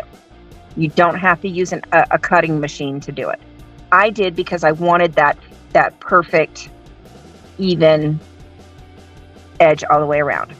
You could even just cut a bubble close around if you wanted to. Okay, Leanie, then that'll be perfect for you then. You can take any of my images. I do not watermark any of my images. I do not tag any of my images. You can absolutely take any of my images, the files, to any printer, anywhere, and they can make whatever they want with them. You can also take them and have them put on signs bigger. That's why like I said, save them in JPEG. Some of them automatically save in JPEG and PDF, but I purposely choose JPEG. So like I said, it's the easiest file to manipulate and to import into other software. It is the most basic image file. So it's the easiest to manipulate. It's easiest to resize it for bigger signs. Say you want to take this sign, this flyer, but you want to turn it into 3 or 4 times this size. You can take this JPEG file to any printer and have them blow it up for you. And it should still come out as clear as this. Okay?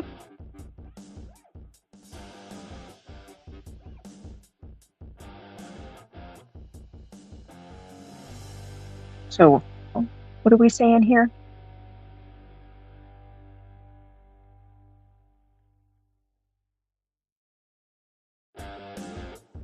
Thank you, Cricket Cinema.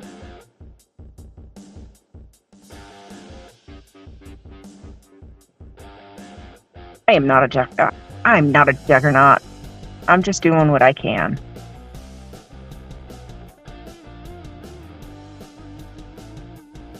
I'm just doing what I can. I may not be a graphic designer or anything, and I know, some people want the graphic designer flyers. I design my flyers to be easy, print at home, ink friendly, where even those who are not great with computers can access easily, download easily, even print without downloading easily. The average person who doesn't have great computer skills should be able to easily be at least walked through, if we have to, on how to access and print my flyers at home in an ink-friendly manner.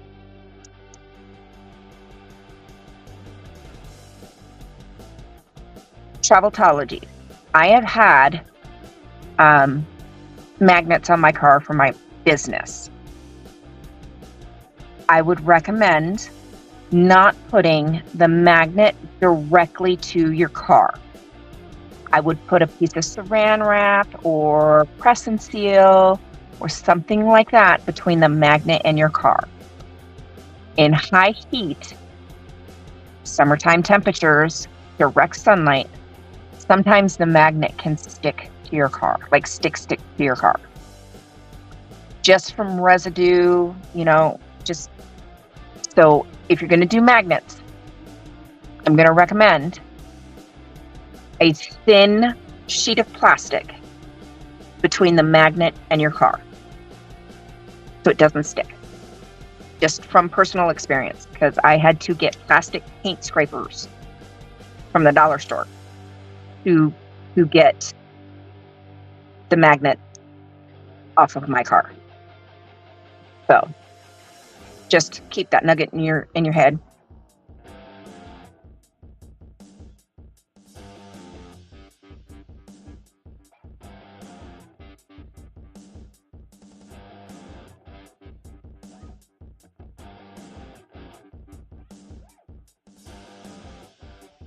Well, it's moving.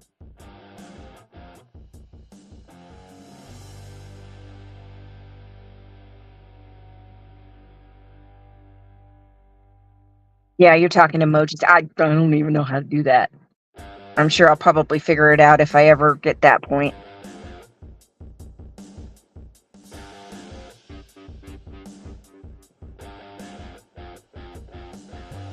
I don't know how genealogy would. That would be interesting, though, if you do find a way how. Yeah, that would be interesting if you could figure out how that works. How if you could, I'm sure the research part of that would definitely help. A lot of research goes into genealogy, for sure.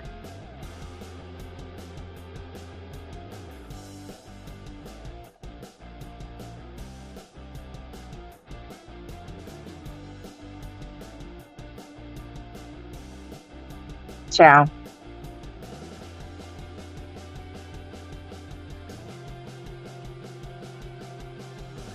I love you.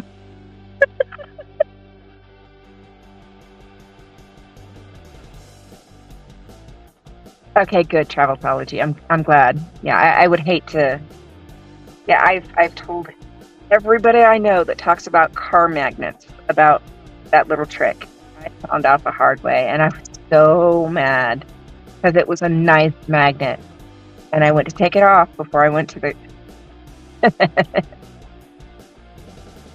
I went to take it off before I went to the manual or the automatic car wash so that it wouldn't blow off an automatic car wash.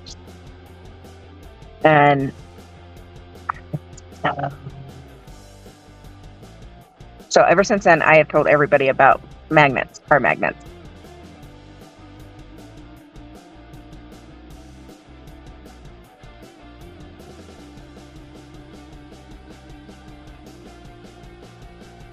Yeah, that was, yeah, I was so mad because I liked that sign too. It was for my grooming shop. I was so mad. That's just my business card. They're so cute. My business cards are literally like, it's I have one of my business cards right here. My business cards are stupid cute, and it matched my business cards. I was so mad. I went to pull it off, and the center of the magnet stuck to my car, and I just went to pull it off, and it started tearing the magnet. I'm like, what? And I looked, and it was stuck, and I tried to peel it up with my nail, and it was so stuck. I didn't have a choice. I had to literally just ruin the magnet to get it off, and then go to the dollar store and get a plastic paint scraper so I could scrape the rest of the magnet off. I was so mad. Yeah, good researchers. Yeah. And you guys know how to research things in completely different ways. Yeah, the stuff you guys find for genealogy is just amazing.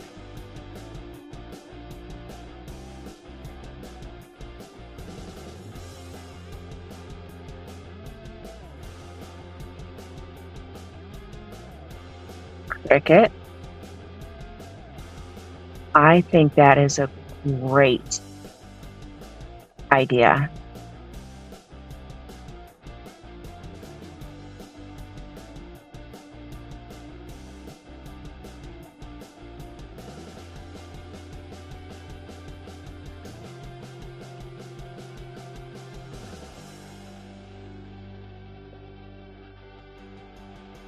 I think that is a great idea.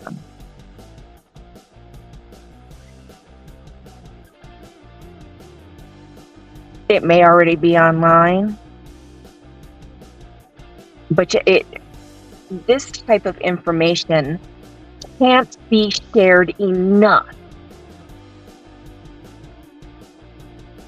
It just can't. So share. I mean, this is the kind of thing that we need to keep bringing back to light, keep re-exposing, keep shining the light on it. Absolutely. Share it away for sure.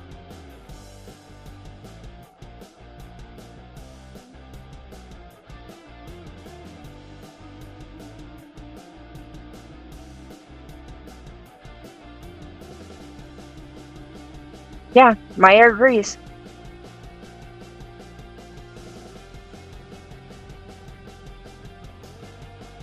Absolutely.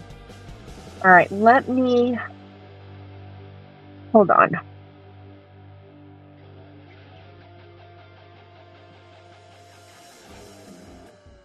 Let's see if I can get this phone to leave and then let the tablet. Exactly, Tabletology. It is going to take all of us to continue. I don't want to end.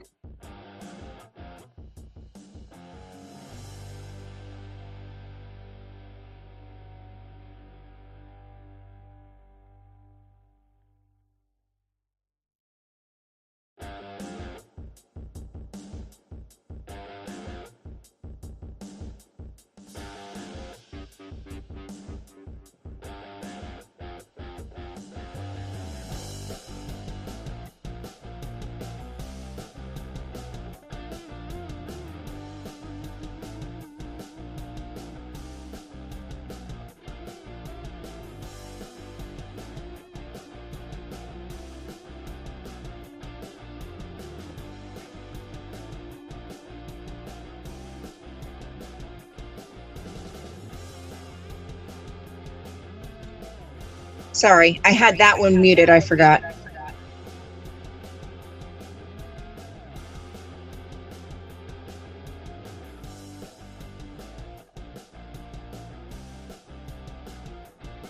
Okay.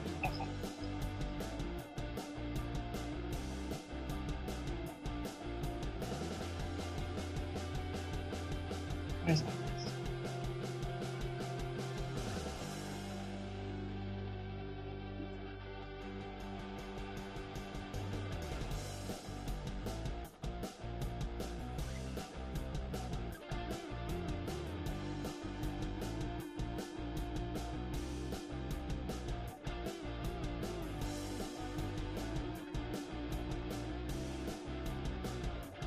All right, Traveltology, is this you?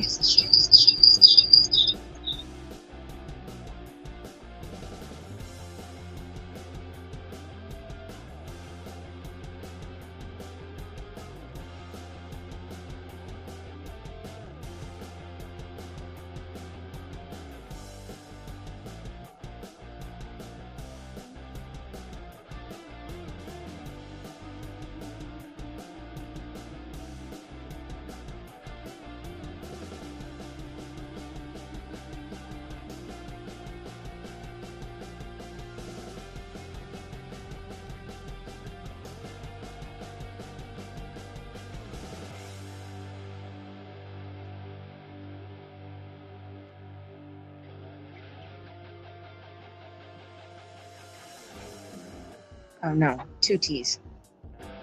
Okay.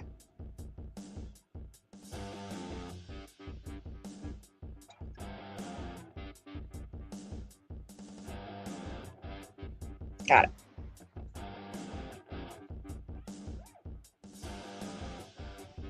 I know. It didn't close out properly on my phone. I got it though.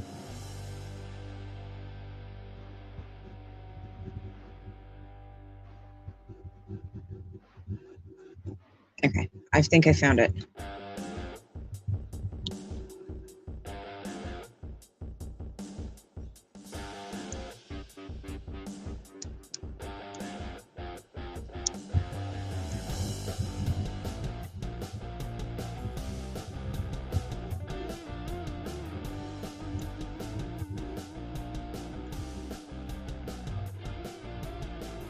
It's not letting me, okay.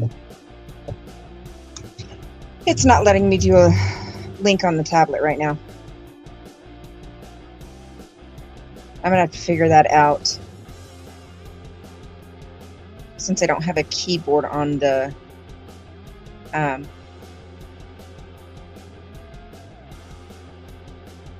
since I don't have a keyboard on the tablet, I may have to get my Bluetooth keyboard out to make it easier. Okay, but I wanted to show a nifty little thing that I got. Summer is here. Temperatures are rising and phones are going to start overheating. We've heard mentions and talks of phone coolers already.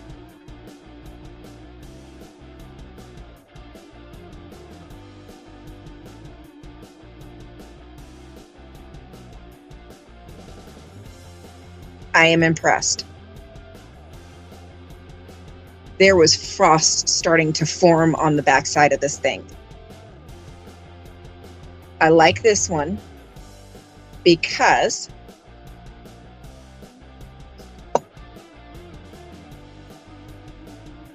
it actually has the mount for the tripod.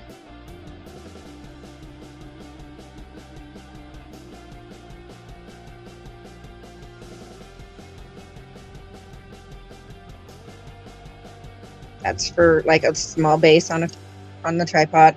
I've had it on my big tripod, which I'm not going to pull. Yes, I am, because it's right there. Yes, I am. It's right there. Break it down real quick.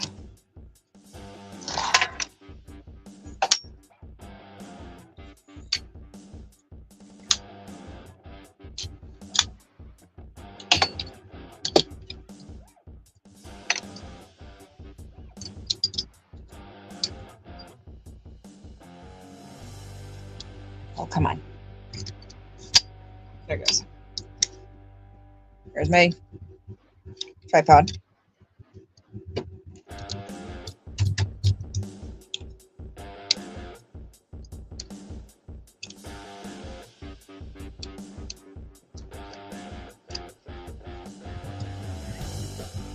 Yeah, I will come back and sub to you. Okay. Now this one I know it's a little loose because the pin on this one is a little bit longer. So I already know what I'm going to have to do. But there is enough room to... Oh, that's because that one's bent. There is enough room to have... It's like, why is that not getting plugged in? To have this on the tripod and still have it plugged in.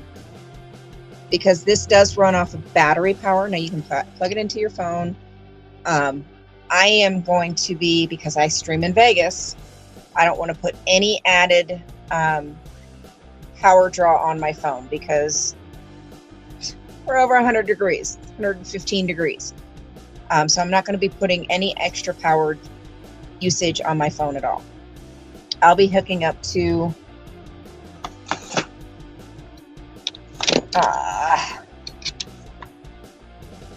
solar battery pack, completely separate. So it'll be powered completely separate from my phone.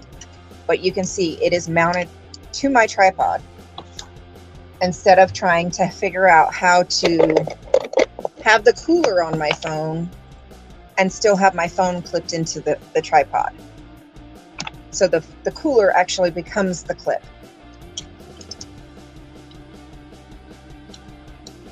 Let me, just because.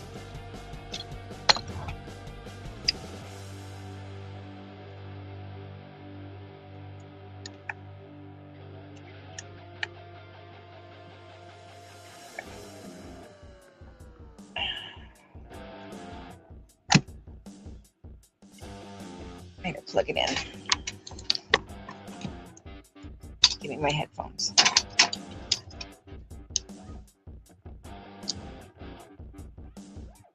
There's 3 levels to the fan.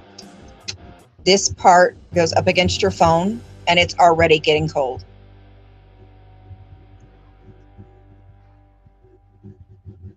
All right, now it's on high. And it will actually start developing frost on this thing. A very light layer of frost. I mean, that's how cold it gets. And then your phone. It's best, of course, to take it out of the case for the cooling effects.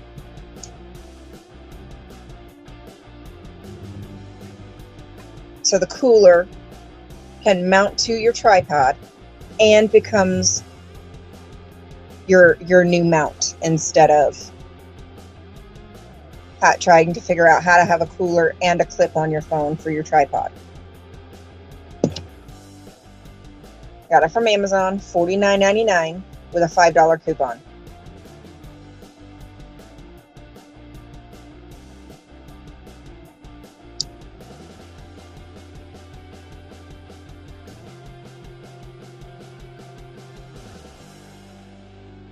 So, couldn't find very many that didn't have the lights on them. So,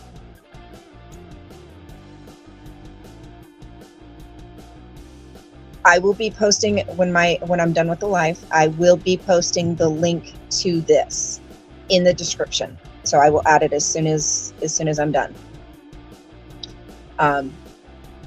And like I said, I got it right on Amazon. It was $49.99, and there was a $5 coupon. So it came out to $45. So I'm going to just let this run for a minute So let me turn it back on high.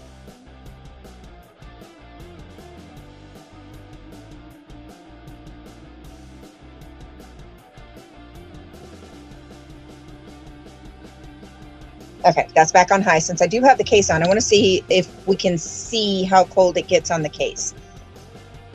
I know the pin on this tripod is a little bit longer, so I would have to do a little bit of adjustment to tighten that down on this tripod.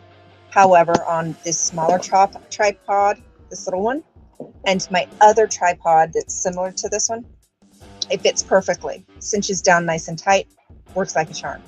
And there's still, the power port is offset enough that there is still enough room that you're not putting any tension or stress on that cord for the power port.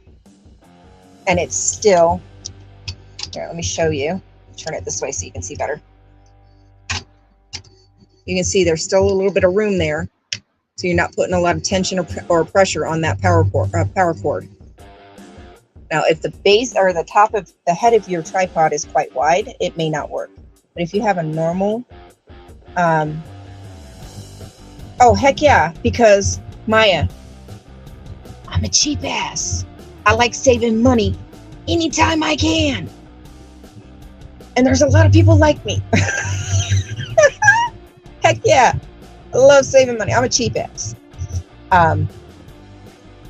But yeah, I really like the way this one's designed. And then, like I said, I've got a solar battery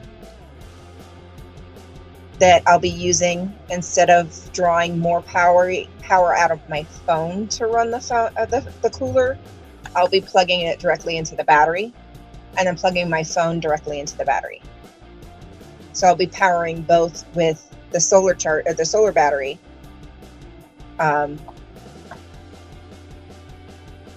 Yeah, I'll be subbing as well as soon as I'm done too, Traveltology. But that way I'm reducing how much power I'm drawing. Oh, you don't have them. Ooh. Oh no, I love coupons. Percentage off. I love it. I love it. And when I can get it for cheaper, even better. So, but yeah, I am very impressed with this thing, and it's putting off a good little breeze off of the fans. But it's a semi-conductive cooler as well as got the little fan here. So I'm actually really impressed.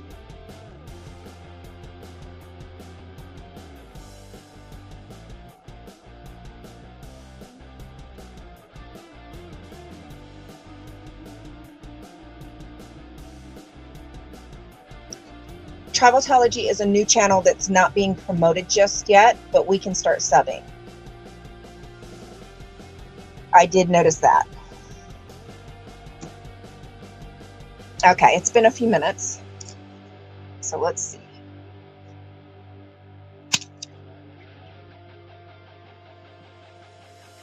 You see that on my case?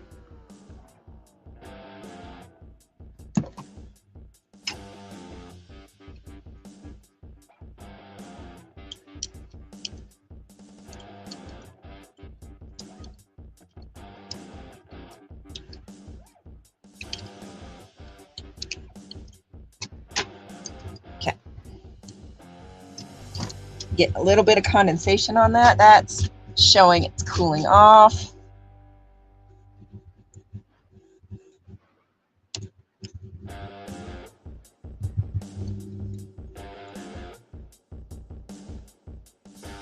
You see that? That's how cold it is. That is how cold it is.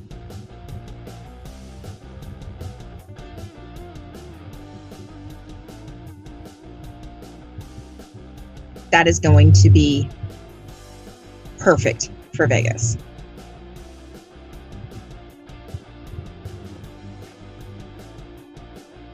That is going to be perfect for Arizona, Vegas, probably even the humid climates. I mean, it's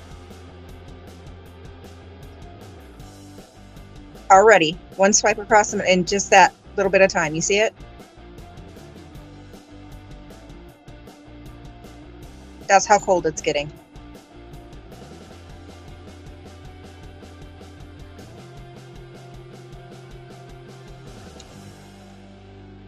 This is going to be perfect.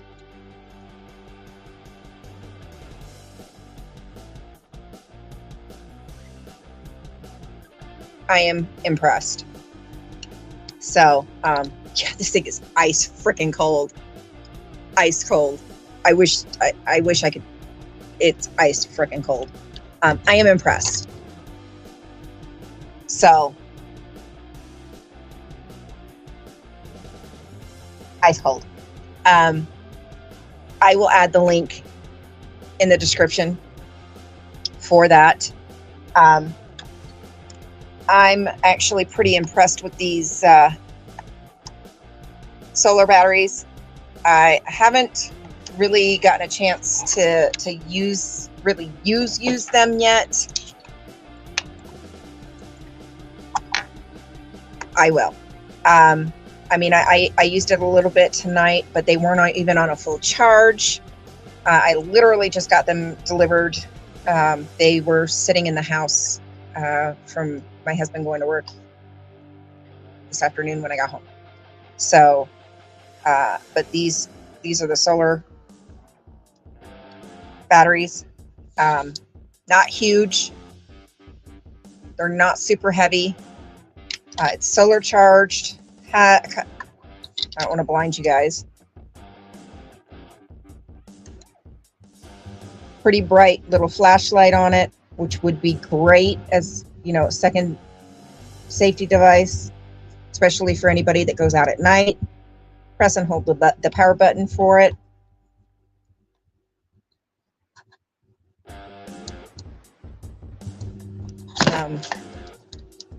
You can also charge it direct from the wall with the USB-C, and then it has 2 USBs for charging. So, and these were not super expensive either. Drop resistant, dust proof, waterproof, outdoor protection, solar power bank. Yeah, I didn't realize it was waterproof. Heck yeah.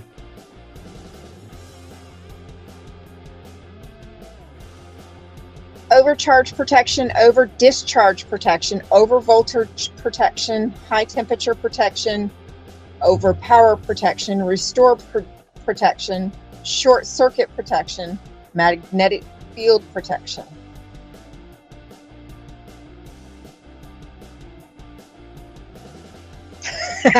Maya.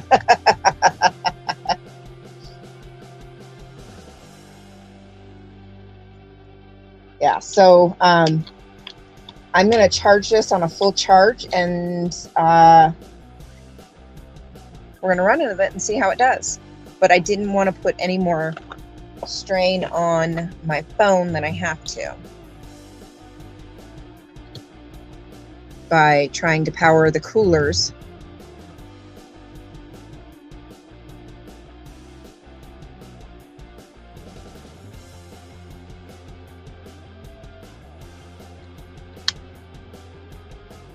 All right, Traveltology, we'll see you later, darling. But I didn't want to pull any more power off my phones than I have to. So I figured this would be perfect for that option. And it's solar, so I don't have to worry about it going dead while I'm out there,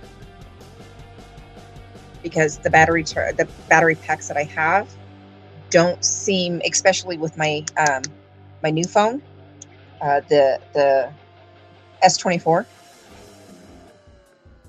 it kills those battery packs fast. I'm going to test it on this one. I'm going to see how it does on this one. I'm hoping it's going to be a lot better.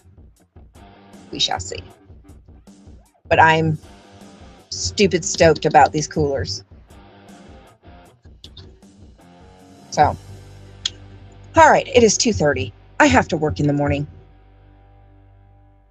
I need to get my ass to bed, or I'm not going to get up in the morning.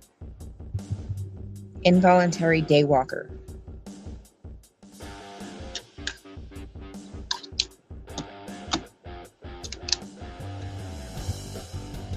Sucks. Or else, I'd be up all night. Oh, Leanie, you can join us anytime, hon. Anytime. Especially if it's one of my chat sessions. Absolutely. Because you never know where the discussion will go.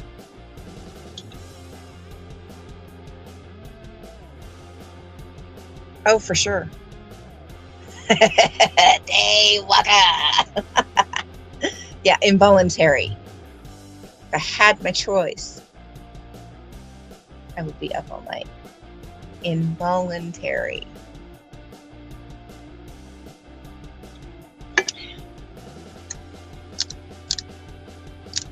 You're welcome, Maya. I will let you know how it goes. You're welcome, Leanie. Yeah, I'm excited. We will find out sometime this coming weekend.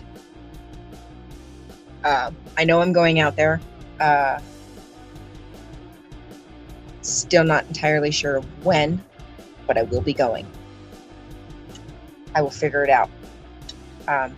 There it is. Looking for the charging cord for the battery. Not entirely sure of when just yet.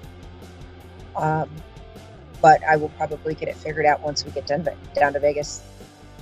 I just know it'll be sometime this weekend at this point.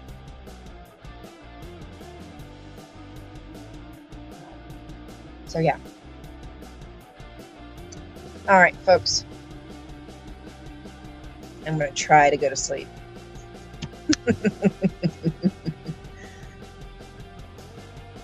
Y'all have a good night, a good evening, a good afternoon, a good morning.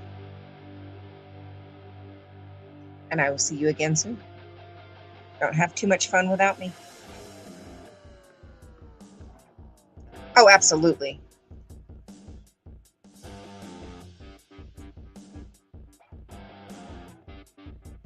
This turd is in my spot. Stretched out like she owns the place. Mo. Momo. Come here, mamas. Oh, that's a big stretch. Oh, that's a big stretch. Come here. Come here. Come here, you goofy. You want that side? You want that side? Come here. Hop, hop.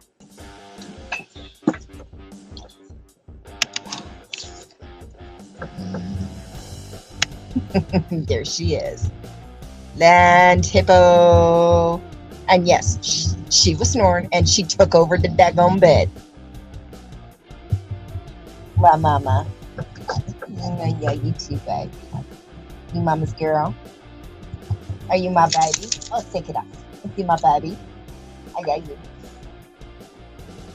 Get the scratch. Oh, scratch the armpit. Your favorite spot. Oh, there it is. Oh, there it is. And she's going to go over. Ha ha ha.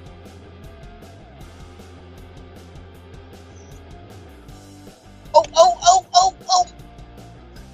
Ow, that was my boob. That was my boob, girlfriend. She is the cutest land hippo in the world. Everybody says they love you. Everybody says they love you. You don't care you're getting scratches. Eyes are half closed. I found a spot. Yep, found the spot. All right. Ready for Mama to get in bed so we can snuggle? Yeah, whatever. I've got 6 boobs. Yeah. Uh-huh. Are you ready for me to get... Oh, I know. Okay. I know you too. Okay. Yeah, to my girl.